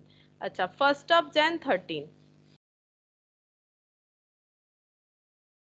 यहाँ पर बोल रहा है कि सब्सक्रिप्शन फॉर 2012 अनपेड 2012 का आउटस्टैंडिंग था 1st Jan 2013 को 400। जब 1st Jan 2013 आया तब दिख रहा था 2012 का 400 बाकी है, मतलब ओपनिंग आउटस्टैंडिंग, ठीक है, आउटस्टैंडिंग हो जाएगा 400। अब इसमें से पूरा रिसीव नहीं हुआ। प्रीवियस वाले क्वेश्चन में बोल रहा था, कुछ नहीं बोल रहा था, हम लोग एजम्पशन लेंगे कि इसका मतलब पूरा रिसीव हो गया। बोल रहे कि 200 of which was received in 2013, इसमें से सिर्फ और सिर्फ 200 जो है रिसीव्ड हुआ है इन 2013, ठीक है। इसका मतलब 200 अभी भी आउटस्टैंडिंग हो जाएगा। 2013 में भी 2012 का 200 रुपए आउटस्टैंडिंग होगा। 200 मिला तो 200 बाकी। Subscription paid in advance on 1113 100, 1113 में एडवांस दिख रहा है, मतलब ये प्रीवियस था 100, ठीक है, एडवांस दिख रहा है 100। Subscription paid in advance on 31 December 13 80, यहाँ पर एडवांस मतलब इस साल का क्लोजिंग में एडवांस दिख रहा है 80। अच्छा subscription for 2013 unpaid at 31 December 2013 140, outstanding 140। Closing इधर है तो ओपनिंग, इधर है तो क्लोजिंग। अब हम लोग इसको ड्रॉ कर लेते हैं।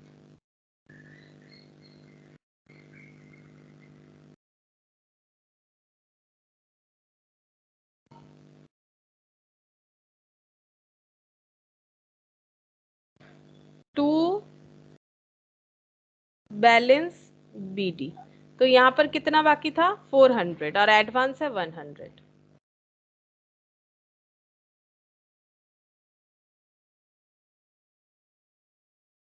अच्छा यहाँ पर बोला है एडवांस है 80 और यहाँ पर आउटस्टैंडिंग है 140। अच्छा पहले इनकम एक्सपेंडिचर बता रखा है तो लिख लेते हैं टू इनकम एंड एक्सपेंडिचर, ये क्वेश्चन में ही दे रखा है। इनकम एक्सपेंडिचर अकाउंट में है 3000। अच्छा यहाँ पर हो जाएगा टू बैलेंस सीडी, यानी कि क्लोजिंग लाइबिलिटी, तो क्लोजिंग लाइबिलिटी 80 और बाई बैलेंस सीडी यहाँ पर हो जाएगा क्लोजिंग एसेट। तो क्लोजिंग एसेट कितना है, एक तो है 140 है और एक 200 रुपए भी होगा ना, क्योंकि यहाँ पर 400 में से सिर्फ 200 ही इस साल रिसीव्ड हुआ है, तो बाकी 200 अगर बाकी है तो इसमें तो 200 इंक्लूडेड है नहीं। अगर 200 इंक्लूडेड होता तो इसका अमाउंट 140 थोड़ी ना शो होता, इससे ज्यादा ही शो होता। तो यहाँ पर 200 वो भी दिखा देंगे जो यहाँ पर से हमें पूरा नहीं मिला, तो यहाँ पर हो गया 340। ये यहाँ पर एक स्पेशल पॉइंट था, ये चीज हमें देखना था कि आउटस्टैंडिंग 140 हो ही नहीं सकता, उससे ज्यादा होगा, ठीक है, 200 से ज्यादा होगा। अगर हम लोगों का 2013 का कोई आउटस्टैंडिंग नहीं है फिर भी हम लोग का 200 रुपए मिनिमम तो आउटस्टैंडिंग होगा, क्योंकि 400 में से 200 मिला, 200 नहीं मिला। तो सब्सक्रिप्शन अनपेड फॉर 31 December 2013, मतलब 2013 साल का ही 140 बाकी है और 2012 का फिर से 200 बाकी है, तो टोटल हो जाएगा यहाँ पर 340 यानी 340। अब हम लोग को यहाँ पर फिर क्या निकालेंगे, अगर इनकम एक्सपेंडिचर गिवन है तो यहाँ पर कैश मिसिंग है, तो बाई कैश लिखेंगे। यहाँ पर हो जाएगा 3480, 3480 माइनस हो जाएगा 440, माइनस करना पड़ेगा 0403 3040, ये बैलेंसिंग फिगर आ जाएगा। कैश कैश अभी बैलेंसिंग फिगर निकलेगा, अभी तक हम लोग का कैश नहीं आ रहा था, इनकम एक्सपेंडिचर आ रहा था।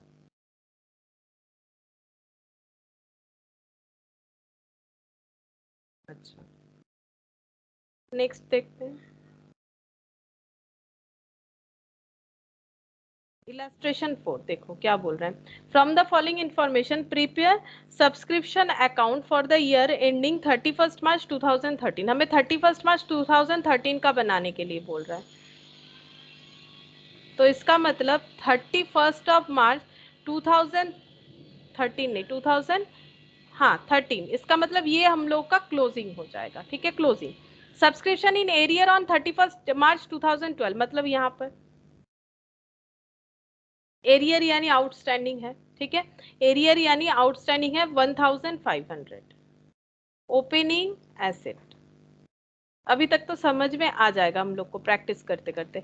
रिसीव्ड इन एडवांस, यहाँ पर ही बोला है 1000, तो यहाँ पर लिख देते हैं एडवांस, इसी डेट का 1000, तो ये हो जाएगा ओपनिंग लाइबिलिटी। अच्छा, amount of subscription receive during 12-13 40,000, 12-13 में जो रिसीव हुआ है यहाँ पर रिसिप्ट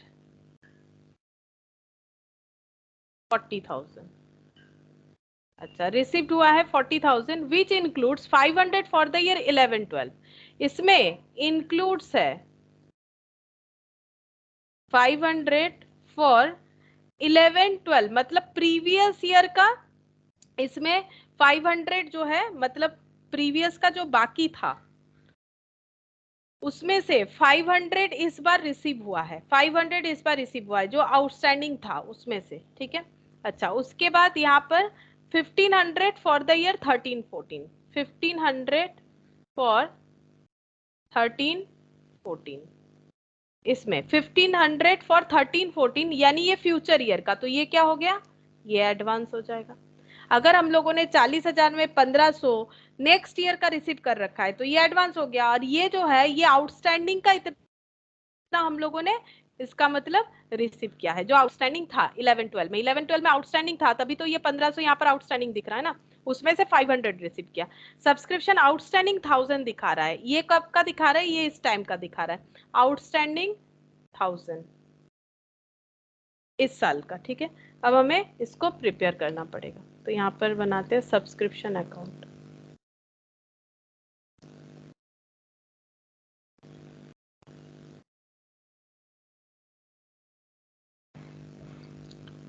टू बैलेंस बीडी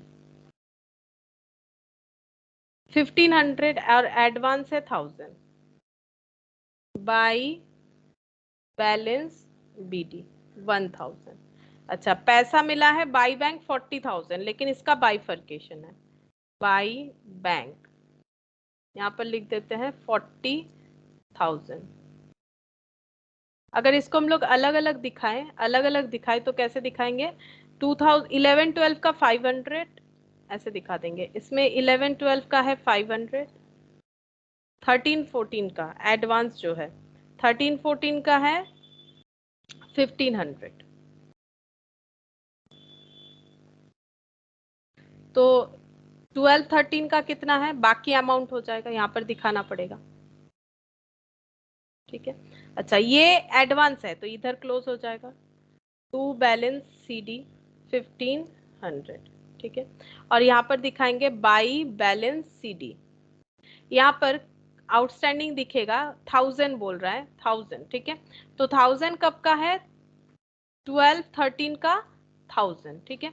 इसके अलावा 1500 से अगर 500 ही मिला है 11-12 का, तो 11-12 का भी तो आउटस्टैंडिंग है, कितना, 1000 होगा, तो यहाँ पर 1000 रुपए है, चेक करते हैं, इंक्लूड्स 500 फॉर 11-12, हाँ,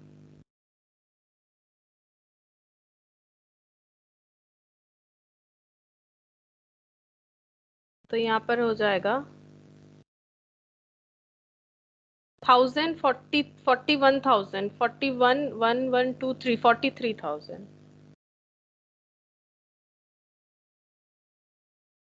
43,000 माइनस 3,000 मतलब 40,000 टू इनकम एंड एक्सपेंडिचर। और यहाँ पर हम लोग माइनस करके दिखा सकते हैं, 2000 माइनस करने से ये 38,000 होगा, ठीक है। 38,000 जो है 12-13 में कैश रिसीव हुआ है 12-13 का, ठीक है, लेकिन उससे ज्यादा ही रिसीव होना चाहिए, कितना, 38,000 रिसीव हुआ है, 1000 आउटस्टैंडिंग है और 1000 प्रीवियसली मिल गया था, ठीक है। और 38,000 में से 1500 जो है, यहाँ पर 1500 में से 500 रिसीव हुआ है, ये तो अलग ही दिखा दिया मैंने।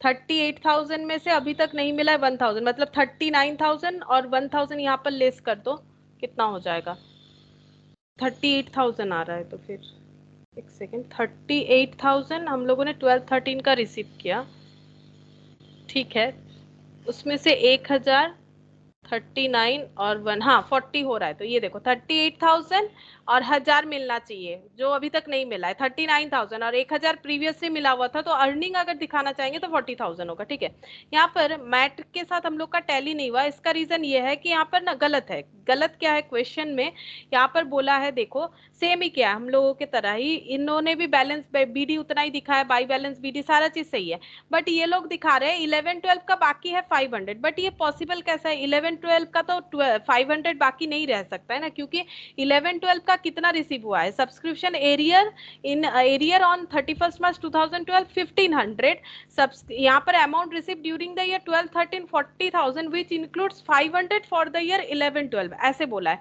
अगर ये 500 की जगह 1000 बोलता तो शायद थोड़ा सा अलग हो सकता था, ठीक है, लेकिन उसमें पूरा ये बिगड़ जाएगा, फिर ये 40,000 नहीं आएगा, तो ये थोड़ा सा गलत है यहाँ पर क्वेश्चन।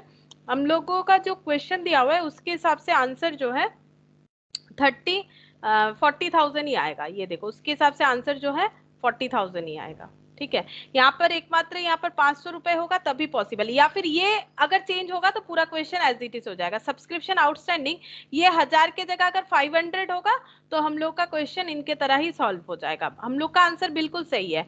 यहाँ पर क्वेश्चन गलत दिया हुआ है, अगर ये अमाउंट हम लोगों का ये 12-13, क्योंकि इसको चेंज करेंगे तो पूरा गड़बड़ हो जाएगा, कैसे, यहाँ पर फिर 40,000 हम लोग मैचअप नहीं कर पाएंगे। अगर ये 500 हो जाता है देन पॉसिबिलिटी है कि ये 39,500 आंसर आ जाए।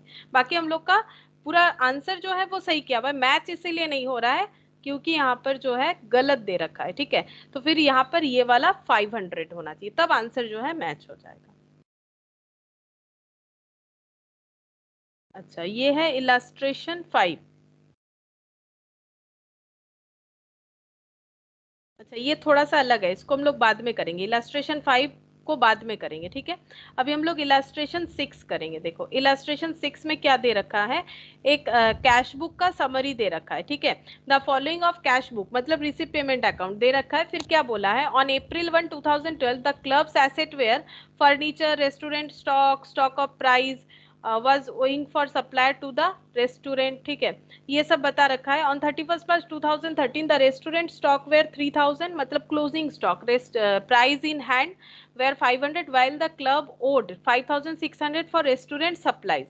हमें करने क्या बोला है एक बार देख लेते हैं। Prepare an account showing the profit and loss made on restaurant and general income and expenditure account for the year end date 31 March 2013। अच्छा, हम लोग को बोल रहा है ट्रेडिंग बनाओ, यहाँ पर prepare an account to the profit और loss made on the restaurant, तो पीएल बनाने के लिए बोला है। ठीक है, यहाँ पर जब पीएल बोल रहा है तो हम लोग पीएल ही बना देंगे, और उसके साथ हमें ट्रेडिंग और बैलेंस शीट भी बनाने के लिए बोला है। ठीक है, तो चलो बना के देखते हैं कैसे होगा। यहाँ पर रेस्टोरेंट का एक क्वेश्चन दिया हुआ है, प्योर एनपीओ नहीं है ये वाला। इलस्ट्रेशन 6,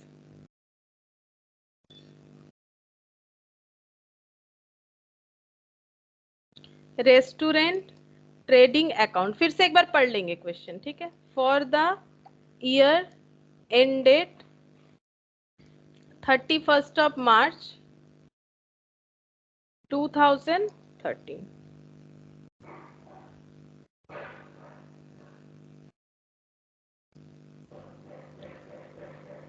ये कैश बुक बोल रखा है, देखो cash book opening cash balance से स्टार्ट होता है, ये बैलेंस शीट में जाएगा। सब्सक्रिप्शन कहाँ जाना चाहिए, सब्सक्रिप्शन हम लोग का जाना चाहिए ये पीएल में जाना चाहिए। ठीक है, सब्सक्रिप्शन कहाँ पर जाएगा, पीएल यानी इनकम एक्सपेंडिचर में जाएगा।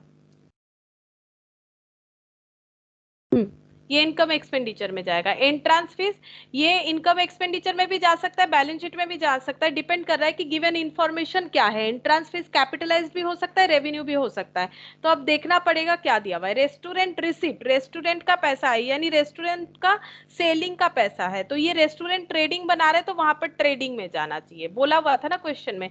गेम्स एंड कंपटीशन रिसिप्ट ये चला जाएगा इनकम एंड एक्सपेंडिचर में। Due to secretary for petty expenses, तो ये भी इनकम एक्सपेंडिचर में चला जाएगा। वेजेस फॉर आउटडोर स्टाफ ये भी चला जाएगा, ये वेजेस बोला है तो ट्रेडिंग में जाना चाहिए। आई थिंक ट्रेड अगर रेस्टोरेंट का होगा तो ट्रेडिंग में जाएगा, देखना पड़ेगा। अगर रेस्टोरेंट का नहीं है तो फिर ये इनकम एक्सपेंडिचर में भी जा सकता है। ठीक है, रेस्टोरेंट परचेज ये चला जाएगा रेस्टोरेंट का ट्रेडिंग अकाउंट में रेंट 18 मंथ्स तक का दिया हुआ है टू जुलाई 30 2013, हमें तो 12 मंथ्स तक का दिखाना है। Rates, secretary salary, lighting, competition price, printing postage, placed in fix deposit, ये बैलेंस शीट में जाएगा। एफडी तो बैलेंस शीट का आइटम होता है, बाकी ये सब जो है इनकम एक्सपेंडिचर का हो गया। लाइट का खर्चा, सेक्रेटरी का salary, rates, rents, competition price, बस इसको थोड़ा सा रेक्टिफाई करना पड़ेगा, क्योंकि अगर मोर देन 12 मंथ्स का खर्चा दिया हुआ है तो हम लोग नहीं लिख पाएंगे, और अगर फिक्स्ड खर्चा दिया हुआ है तो नहीं लिख पाएंगे। जैसे एफडी, एफडी जो है ये बैलेंस शीट में जाता है इसका अमाउंट। अच्छा, अप्रैल 2012 का क्लब का एसेट बता रहा है, ओपनिंग एसेट फर्नीचर बताया है, restaurant stock, stock of prize, और 5200 वाज ओइंग मतलब उधार है, for supply to the restaurant मतलब क्रेडिटर बता रहा है। 31 मार्च 2013 में भी रेस्टोरेंट का क्लोजिंग स्टॉक बता रहा है, प्राइस इन हैंड मतलब क्लोजिंग स्टॉक प्राइस का। While the club owed 5600 for restaurant supplies, club को मिलेगा सप्लाई करने के लिए 5600 मतलब इतने का डेटर है। अब देखते हैं आगे क्या बोला था। It was also found that the subscription unpaid at March 31 2013 amounted to 1000 and that the figure of 29,720 shows in the cash book includes 700 in respect of previous year। तो 29,720 सब्सक्रिप्शन में 700 जो है प्रीवियस ईयर का subscription है, and 400 paid in advance for the following year। prepare an account showing the profit or loss made on the restaurant। Restaurant में कितना profit loss हुआ उसका एक अकाउंट बनाओ, मतलब रेस्टोरेंट का सेलिंग का, मतलब बेसिकली ट्रेडिंग अकाउंट बनाने के लिए बोल रहा है। And a general income and expenditure, PL नहीं बोला है, इनकम एक्सपेंडिचर बनाने के लिए बोला है, एंड बैलेंस शीट। ठीक है, तो पहले ट्रेडिंग बना लेते हैं। रेस्टोरेंट का ट्रेडिंग बनेगा तो रेस्टोरेंट का ओपनिंग स्टॉक, रेस्टोरेंट का क्लोजिंग स्टॉक, रेस्टोरेंट का परचेज सेल। ठीक है, तो देखते हैं रेस्टोरेंट रिलेटेड क्या क्या डेटा मिलेगा। ये रहा रेस्टोरेंट रिसिप्ट यानी रेस्टोरेंट का सेल, ये लिख लेते हैं बाई रेस्टोरेंट रिसिप्ट या फिर सेल बोल के।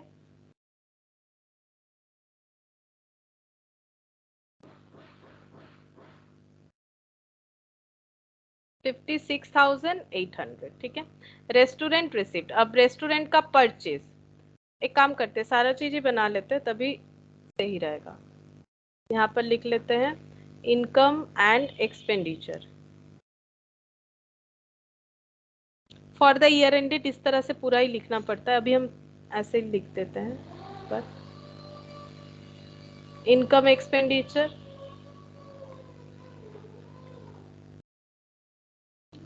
Balance sheet. बैलेंस शीट में अगर ओपनिंग बैलेंस शीट का जरूरत होगा तो वो भी बनाना पड़ेगा, क्योंकि कैपिटल फंड तो नहीं है हम लोगों के पास, तो ओपनिंग बैलेंस शीट भी बनेगा। तो ये क्लोजिंग और यहाँ पर एक हम छोटा सा ओपनिंग बैलेंस शीट बना लेते हैं एज अ वर्किंग नोट। चलो लाइन बाय लाइन देखते हुए लिखेंगे कौन सा इंफॉर्मेशन कहाँ पे जाएगा। सबसे पहले टू बैलेंस बीडी, कैश का ओपनिंग बैलेंस, तो ओपनिंग बैलेंस शीट में आ जाएगा कैश 4740। अच्छा, उसके बाद है सब्सक्रिप्शन, सब्सक्रिप्शन का अकाउंट बनेगा, सब्सक्रिप्शन का वर्किंग नोट बनेगा, working note number 2 subscription. Subscription में अभी लिख देते हैं बाई कैश बोल के 29,720। अच्छा, एंट्रांस फीस 3200, एंट्रांस फीस को क्या करने कुछ बोला था? नहीं, एंट्रांस फीस को कुछ नहीं बोला है, तो हमें क्या ट्रीट करना चाहिए? एंट्रांस फीस को कुछ भी नहीं बताया है, तो हमें क्या ट्रीट करना चाहिए एंट्रांस फीस को?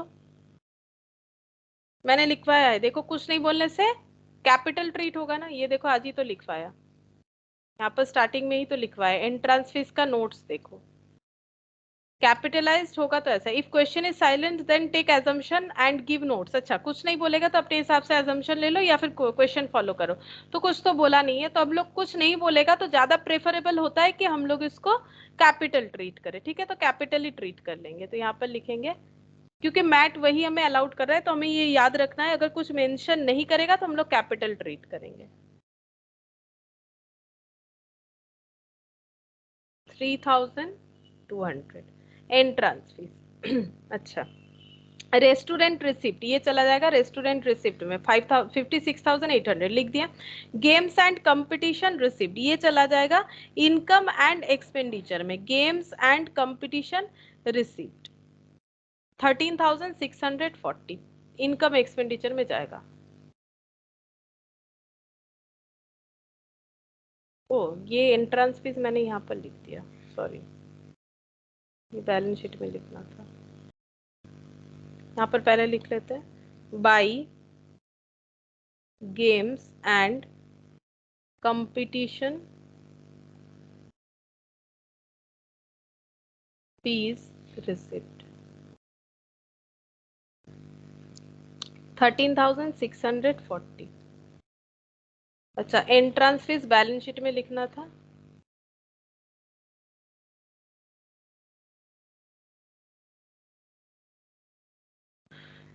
एंट्रेंस फीस था 3,200।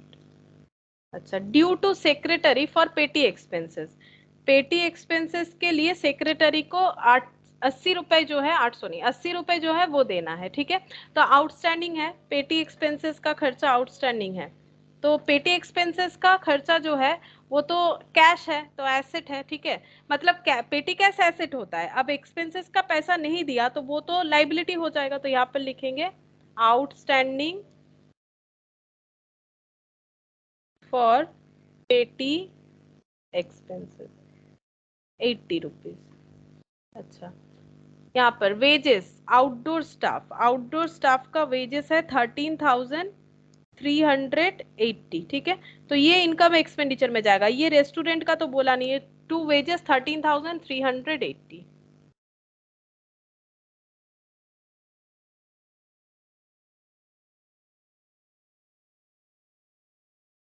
अच्छा, रेस्टोरेंट परचेस ये चला जाएगा, टू परचेस 50,400।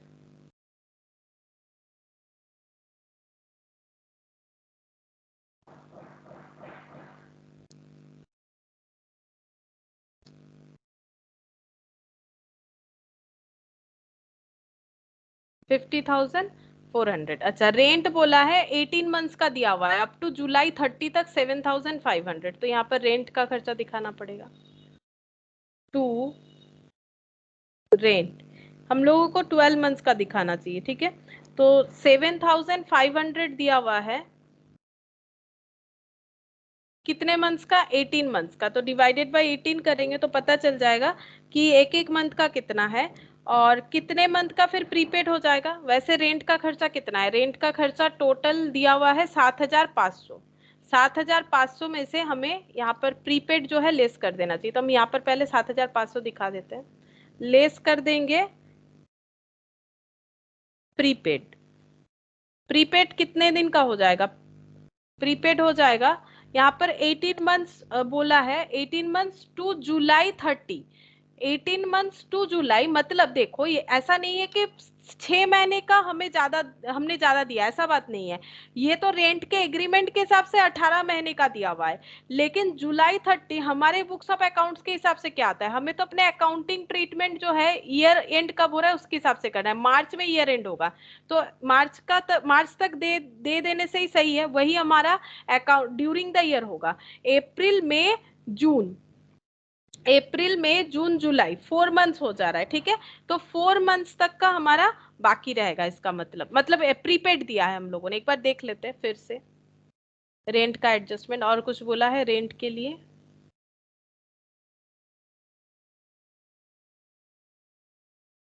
अच्छा, रेंट का एक आउटस्टैंडिंग ट्रीटमेंट भी दिखा रहा है, कहाँ पर लिखा हुआ है रेंट का outstanding.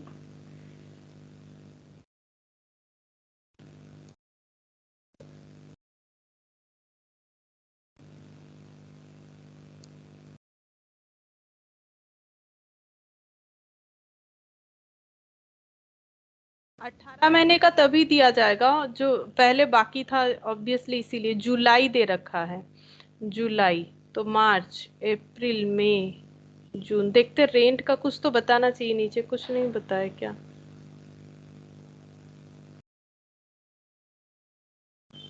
Cash book include 700 in respect of previous year and 400 in advance, ये तो बता रहा है सब्सक्रिप्शन का।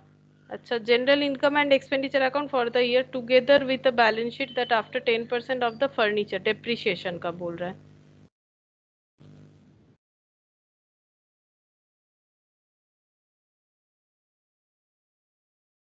wages, restaurant purchase, rent, 18 months to July 30.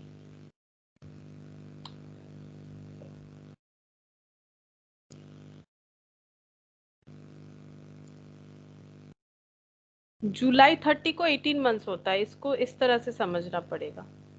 जुलाई 30 को 18 मंथ्स होता है। वर्किंग नोट नंबर 3, तो जुलाई 30 जुलाई को अगर 18 मंथ्स हो जाता है तो स्टार्ट कब हुआ होगा? स्टार्ट कब हुआ होगा? तो जून टू जुलाई, जून टू जुलाई तो हो गया हम लोगों का 12 महीना, ठीक है। तो मार्च अप्रैल मई जून जुलाई, मार्च अप्रैल मई जून जुलाई अगस्त सितंबर अक्टूबर नवंबर दिसंबर जैन फेब मार्च अप्रैल मई जून जुलाई, 16 17 मार्च फेब, फेब से स्टार्ट हुआ होगा, ठीक है। देखो 18 मंथ्स कैसे कवर होगा? अगर फेब से लेके जुलाई तक होगा तभी 18 मंथ्स कवर होगा मेरे हिसाब से। फेब एक से ले लो, फर्स्ट ऑफ फेब से ले लो। देखो फेब, फरवरी मार्च अप्रैल मई जून जुलाई अगस्त सितंबर अक्टूबर नवंबर दिसंबर जैन फेब मार्च अप्रैल मई जून जुलाई, 16 17 18 महीना तब होता है, ठीक है। तो इस तरह से 18 महीना हुआ होगा। लेकिन हम लोग का अकाउंटिंग ट्रीटमेंट कैसे चलता है? यहाँ पर जो क्वेश्चन दिया हुआ है वो तो चलता है मार्च टू अप्रैल तक, ठीक है। तो हम लोग को क्या करना है, हमें तो लेना है March two March, April to मार्च तक का डेटा हमें लेना है, ठीक है, अप्रैल टू मार्च तक का। तो इसका मतलब अगर ये 18 मंथ्स का दिया हुआ है वो फेब से काउंट होता है, तो फेब और मार्च यहाँ पर 2 मंथ्स हो जाना चाहिए, यहाँ पर 2 मंथ्स हो जाएगा, क्योंकि यहाँ पर फिर अप्रैल स्टार्ट होगा, फेब मार्च, इसका मतलब 2 महीने का आउटस्टैंडिंग था, इसका मतलब आउटस्टैंडिंग था। और यहाँ पर अगर देखें, यहाँ पर हो जाएगा अप्रैल से लेके ये 12 महीना हो गया, 12 13 14, 14 15 16 17 18, फिर तो ये 4 महीना ही हो रहा है।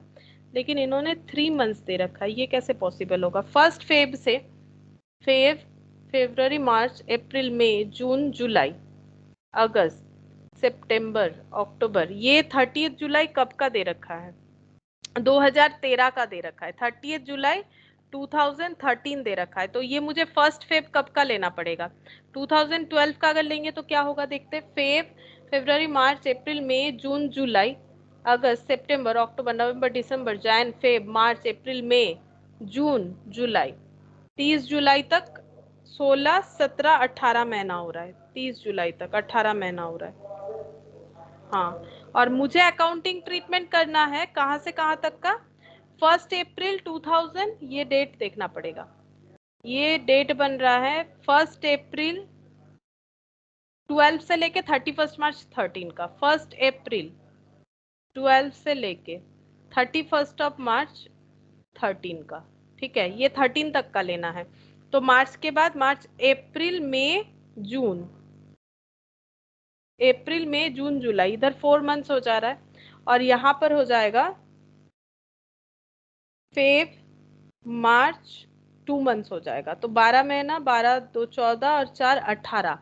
लेकिन यहाँ पर जो इन्होंने सोल्यूशन किया है, यहाँ पर अगर देखें तो ये 3 मंथ्स का लिया हुआ है, प्रीपेड फॉर 3 मंथ्स कर रहा है।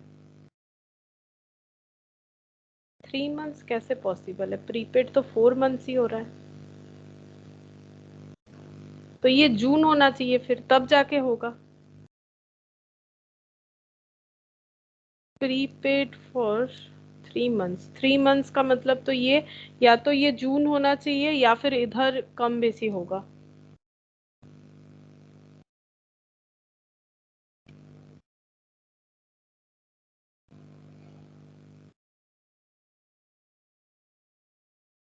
अगर इसी तरह से अगर हम लोग देखें तो यहाँ का कितना हो जाएगा? टोटल तो 7500 है 18 महीने का, इंटू 2।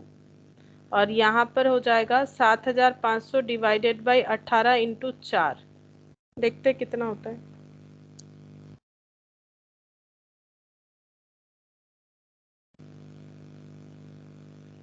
ये होता है 83.33, और 7500 डिवाइडेड बाई 18 इंटू 4, ये हो जाएगा 1667, ठीक है। ये हो जा रहा है, ये हो गया हम लोगों का प्रीपेड, ठीक है। ये हो गया हम लोगों का आउटस्टैंडिंग। तो मुझे तो लगता है सोल्यूशन गलत है, क्योंकि डेट के हिसाब से ऐसे ही होना चाहिए। ठीक है, हम लोग अपने हिसाब से ही करते हैं, जो सही होगा वही वाला करना चाहिए।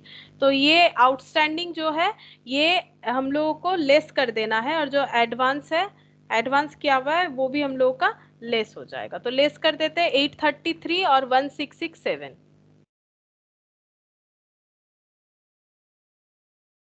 Prepaid 1667, add outstanding 833। तो देखो कितना हो जाएगा, 833 और 1667,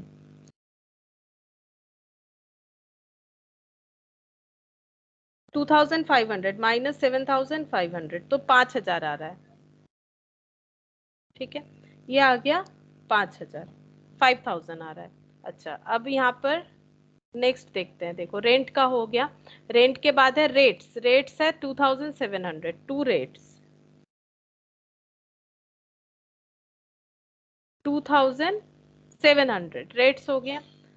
सेक्रेटरी सैलरी 3120, सेक्रेटरी सैलरी।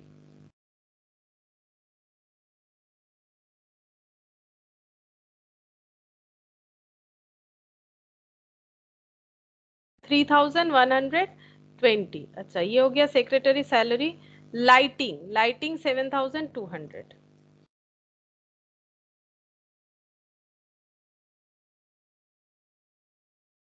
तो लाइटिंग के बाद कंपटीशन प्राइस 4000।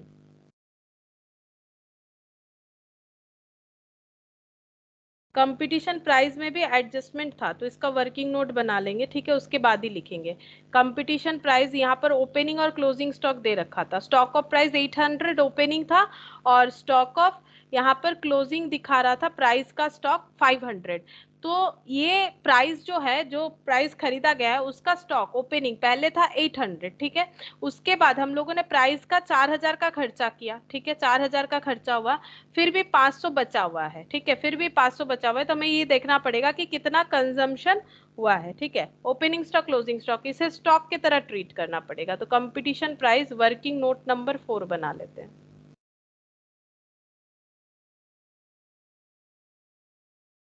तो यहाँ पर टू ओपनिंग स्टॉक 800 रुपए का प्राइस का स्टॉक था, price stock.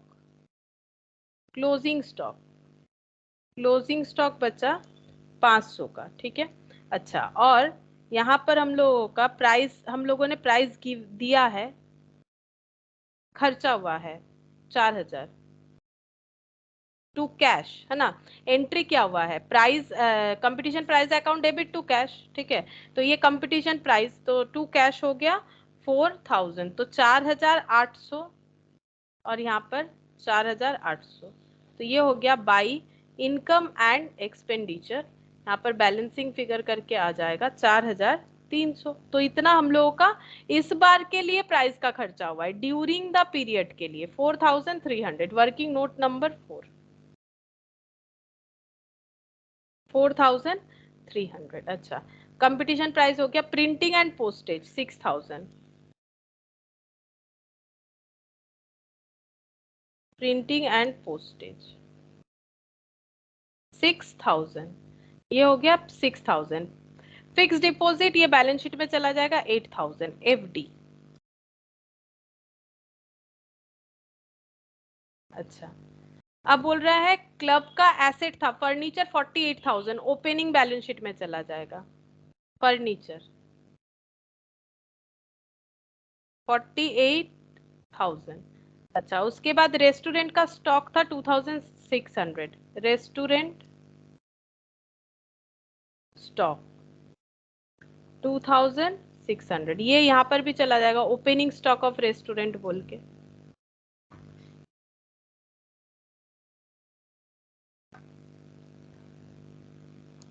Opening stock of restaurant बोल के 2600, रेस्टोरेंट का स्टॉक चला गया। स्टॉक ऑफ प्राइस ये भी बैलेंस शीट में चला जाएगा, प्राइस स्टॉक ओपनिंग वाले में जाएगा, क्योंकि ये ओपनिंग का डेटा है। प्राइस स्टॉक है 800, और क्रेडिटर है, लिखा हुआ था ना ओइंग किया हुआ है, ये देखो 5200 was owing for suppliers to the restaurant, तो क्रेडिटर 5200 ये क्रेडिटर हो जाएगा। अच्छा, अब यहाँ पर बोल रहा है on 31 March 2013 the restaurant stock were 3000, ये वाला restaurant stock.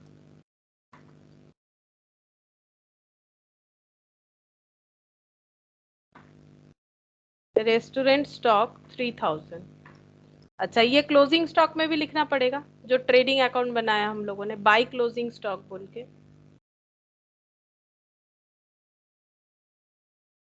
By closing stock बोल के आ जाएगा 3000। अच्छा, फिर बोल रहा है कि प्राइजेस इन हैंड 500, तो प्राइस का स्टॉक, प्राइस स्टॉक 500। तो सारा एडजस्टमेंट दो दो बार पुट होना चाहिए, हो रहा है, ठीक है। Club owed 5600 for restaurant supplier 5600, ठीक है। तो 5600 जो है रेस्टोरेंट सप्लाई के लिए उधार हुआ है, while the club owed 5600 for restaurant supplies, तो क्रेडिटर यहाँ पर लिख देते हैं, creditor.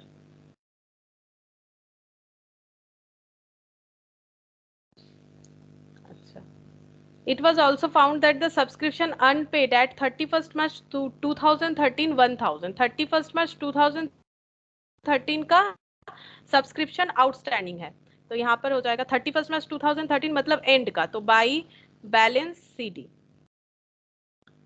1000 and that figure of 29,720 so in the cash book includes 700 in respect of previous year and 700 in respect of previous year, तो पहले बाकी था 700, तो टू बैलेंस बीडी 700 वो इसमें रिसीव हुआ है।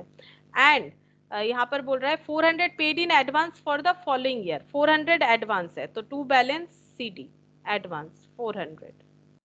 अब हम लोग इनकम एक्सपेंडिचर में देखेंगे। अब ये वाला एक, ये जो नीचे क्लोजिंग है ये चला जाएगा क्लोजिंग बैलेंस शीट में, ये ओपनिंग बैलेंस शीट में चला जाएगा। यहाँ पर आउटस्टैंडिंग, आउटस्टैंडिंग फॉर सब्सक्रिप्शन तो एसेट होगा, तो यहाँ पर चला जाएगा आउटस्टैंडिंग फॉर सब्सक्रिप्शन 700, ठीक है। अच्छा, यहाँ पर इधर आ जाएगा आउटस्टैंडिंग एंड एडवांस दोनों ही आ जाएगा, आउटस्टैंडिंग फॉर सब्सक्रिप्शन और एडवांस फॉर सब्सक्रिप्शन। तो आउटस्टैंडिंग फॉर सब्सक्रिप्शन कितना आ जाएगा, आउटस्टैंडिंग फॉर सब्सक्रिप्शन आ जाएगा ये वाला 1000 और एडवांस आ जाएगा 400।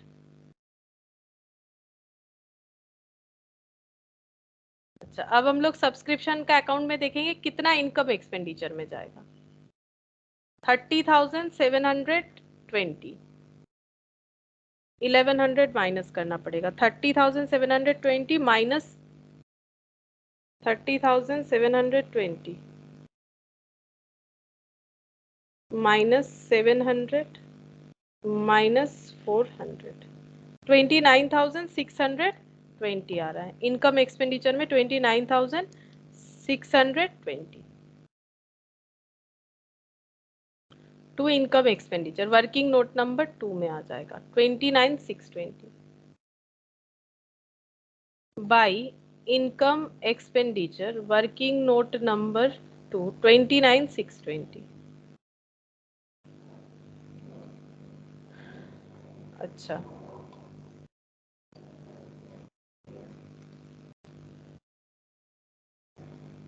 ये स्टॉक परचेज जो है इसे भी हमें एडजस्ट करना पड़ेगा, ये वाला एडजस्टमेंट दो बार नहीं हुआ है, ये जो क्लोजिंग स्टॉक और ओपनिंग स्टॉक वाला था, ठीक है, ये वाला, ये दो बार एडजस्टमेंट नहीं हुआ है, और 10% डिप्रिशिएशन भी चार्ज करना पड़ेगा। ये रेस्टोरेंट का स्टॉक जो है यहाँ पर 5000 नहीं, ये सप्लायर का एडजस्टमेंट एक ही बार हुआ है, एज ए क्रेडिटर किया है, बाकी जगह पे नहीं किया है। क्रेडिटर को 5600 लास्ट में देना था और प्रीवियसली देना था 5200 और खरीदा गया है 50,400 का सामान, तो यहाँ पर देखना पड़ेगा कि कैसे होगा, क्योंकि वो परचेस तो कैश बेसिस था ना, तो उसका हमें वर्किंग नोट बनाना पड़ेगा।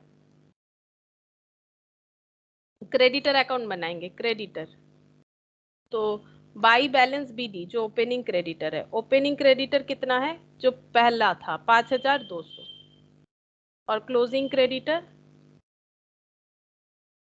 क्लोजिंग क्रेडिटर कितना है 5600। अच्छा, परचेस कितने का हुआ है, बाई परचेस बोल के जो हम लोगों का यहाँ पर दे रखा है, पढ़ना पड़ेगा, क्या दे रखा है यहाँ पर, purchase, restaurant purchase account debit to cash, है ना। तो रेस्टोरेंट परचेस है 50,400, तो इधर आ जाएगा, ये एक्चुअली इधर आएगा, परचेस टू क्रेडिटर तो नहीं होगा ना। यहाँ पर पहला एंट्री क्या होगा, पहला होगा परचेस टू क्रेडिटर, सॉरी, हाँ purchase to creditor, by purchase ही तो होगा। अच्छा, लेकिन ये तो कैश कैश परचेज है, तभी तो कैश बुक में दिख रहा है ना, सॉरी ये तो कैश परचेज है तभी तो कैश बुक में दिख रहा है। तो ये एंट्री हुआ है परचेज टू कैश, तो यहाँ पर तो इस तरह से डायरेक्टली नहीं आएगा, तो यहाँ पर दिखाना पड़ेगा stock to opening stock, restaurant का जो स्टॉक है, तभी पता चलेगा कि इतना परचेज हुआ है। Restaurant stock 2,600 by closing stock, restaurant का क्लोजिंग स्टॉक है यहाँ पर 3,000, ठीक है 3,000। और जब स्टॉक परचेज किया है तो एंट्री क्या होगा, यहाँ पर परचेज किया है तो यहाँ पर एंट्री हो जाएगा stock account debit to purchase.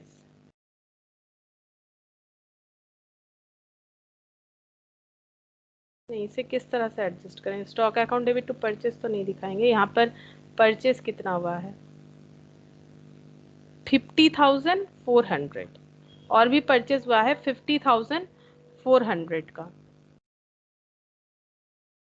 अच्छा, 50,400 का परचेज हुआ है, तो stock account debit to purchase, stock बढ़ रहा है 50,400, हाँ ऐसे ही होगा, तो 00 53,000, तो 50,000 जो है ये हो जाएगा बाई,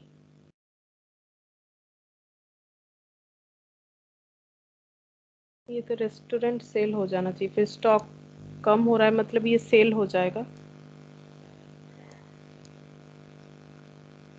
बट इस ईयर का परचेस कितना है वो कैसे निकालेंगे, इस ईयर का परचेस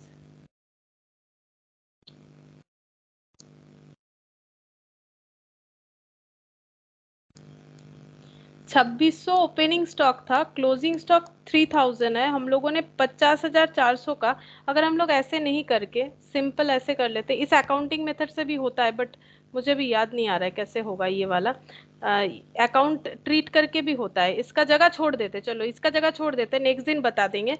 देखो अभी हम लोग ऐसे कर सकते हैं ना, हम लोगों ने पैसा देके खरीदा है 50,400, लेकिन क्या ये पूरे इसी पीरियड का है वो नहीं पता चल रहा है ना।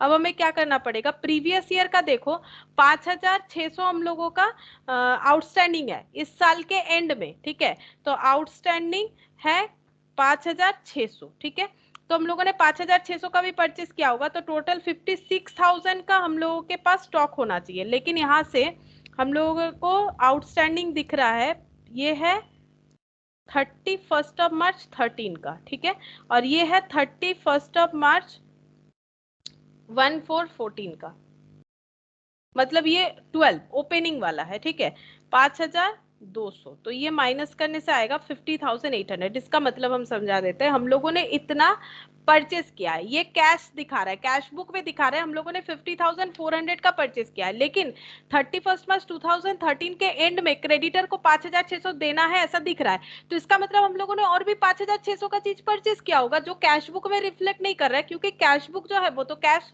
एलिमेंट दिखाता है, ठीक है, तो हम लोगों ने 56,000 का टोटल परचेस किया हुआ है, लेकिन उसमें से ये जो क्रेडिटर है उसमें से प्रीवियस ईयर का क्रेडिटर है 5,200, तो इस साल का कितना हो गया 50,800, इस साल का जो परचेज है वो हो जाएगा 50,800, ये ऐसे अकाउंट करके भी बनेगा, हम नेक्स्ट दिन दिखा देंगे कैसे करके होगा, अभी मुझे ध्यान नहीं आ रहा है। 50,800 जो है ये हम लोगों का ओपनिंग स्टॉक, ये जो परचेज है इसमें चला जाएगा एडजस्ट होके, यहाँ पर 50,800, तब 50,400 ये तो कैश परचेज है ना, ये नहीं लिख सकते हम लोग, 50,800, अब बस हो गया, अब इसको ऐड करेंगे, यहाँ पर हो गया 59,800। अच्छा, ये हो जाएगा 9,000, और यहाँ पर 2,600 माइनस करना पड़ेगा, तो कितना हो जाएगा,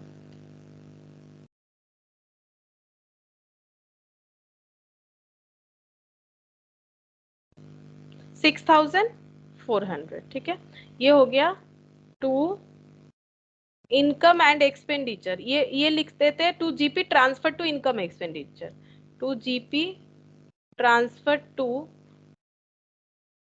इनकम एंड एक्सपेंडिचर 6,400 बैलेंस करके आया। अब ये 6,400 इनकम एक्सपेंडिचर में ट्रांसफर हो जाएगा। अच्छा ये सब्सक्रिप्शन होगा, मैंने इनकम एक्सपेंडिचर लिख दिया, तुम लोगों ने कुछ बोला नहीं।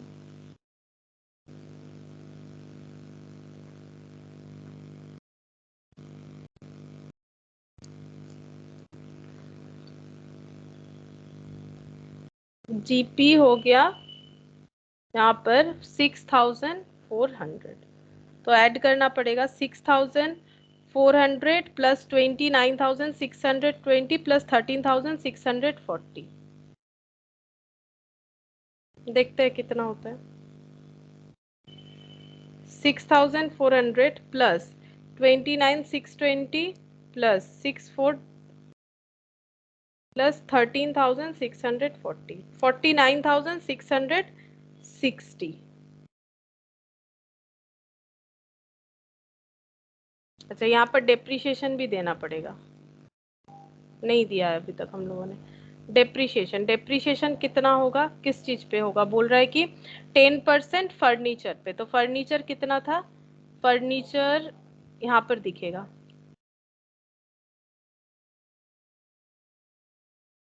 फर्नीचर 48,000, इस पे 10% मतलब 4,800।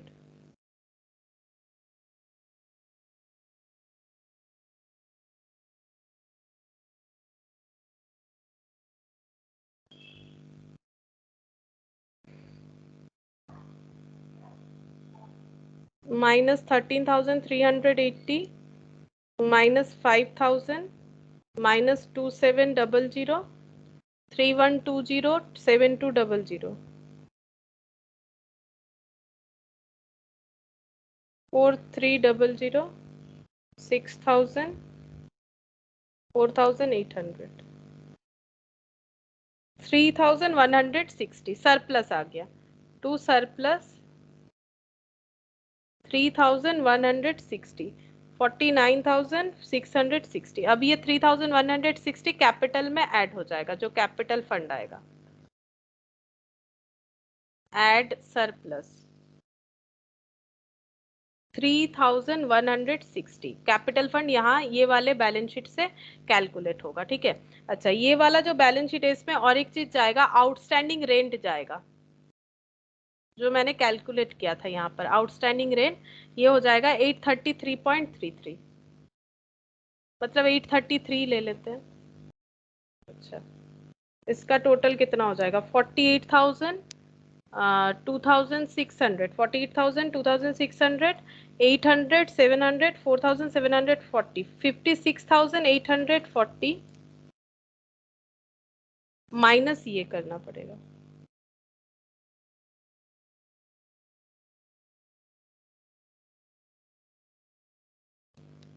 56,840 माइनस 5200 माइनस 833, तो 50,807 आ रहा है कैपिटल, 50,807 प्लस 3160 53,967। अच्छा यहाँ पर फर्नीचर 48,000 से माइनस 4,800 डेप्रिसिएशन लेस करने के बाद 43,200 हो जाएगा, 43,200 plus 8,000 plus 3,000 plus 500 plus 1,000 plus, अच्छा यहाँ पर कैश भी आना चाहिए, जो क्लोजिंग कैश था 5,880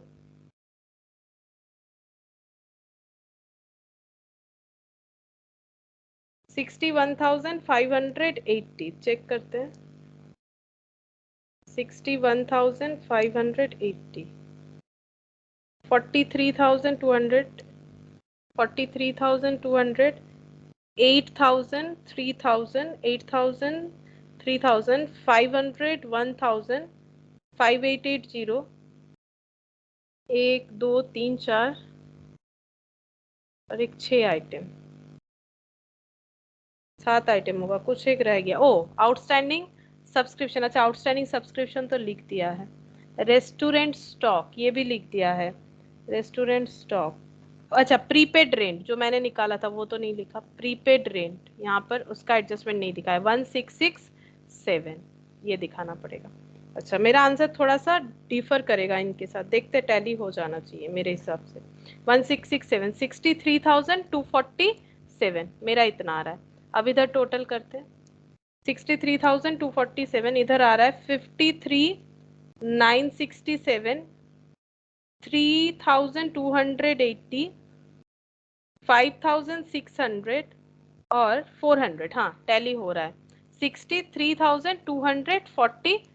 ठीक है, तो रेंट का मेरे हिसाब से तो वही कैलकुलेशन होगा, बिल्कुल वही वाला सही है। ठीक है, यहाँ पर इन्होंने जो दिखाया है वो तो लॉजिक के साथ जा ही नहीं रहा है, 4 महीना और 2 महीना, तो मेरे हिसाब से ये है। फिर भी हम एक बार ये चेक कर लेंगे और इसे एज ए अकाउंटिंग ट्रीटमेंट कैसे दिखाना है वो भी हम बता देंगे नेक्स्ट क्लास में। ठीक है, तो ये जितना करवाया है अभी उतना तक ही देखो, फिर नेक्स्ट क्लास में हम लोग आगे करेंगे। तब तक ये वाला होमवर्क देख सकते हो जो मैंने नहीं करवाया, ये इलास्ट्रेशन 5 थोड़ा सा अलग है लेकिन देख सकते हो ट्राई करके। ठीक है, फिर आज इतना ही करते हैं। Bye ma'am.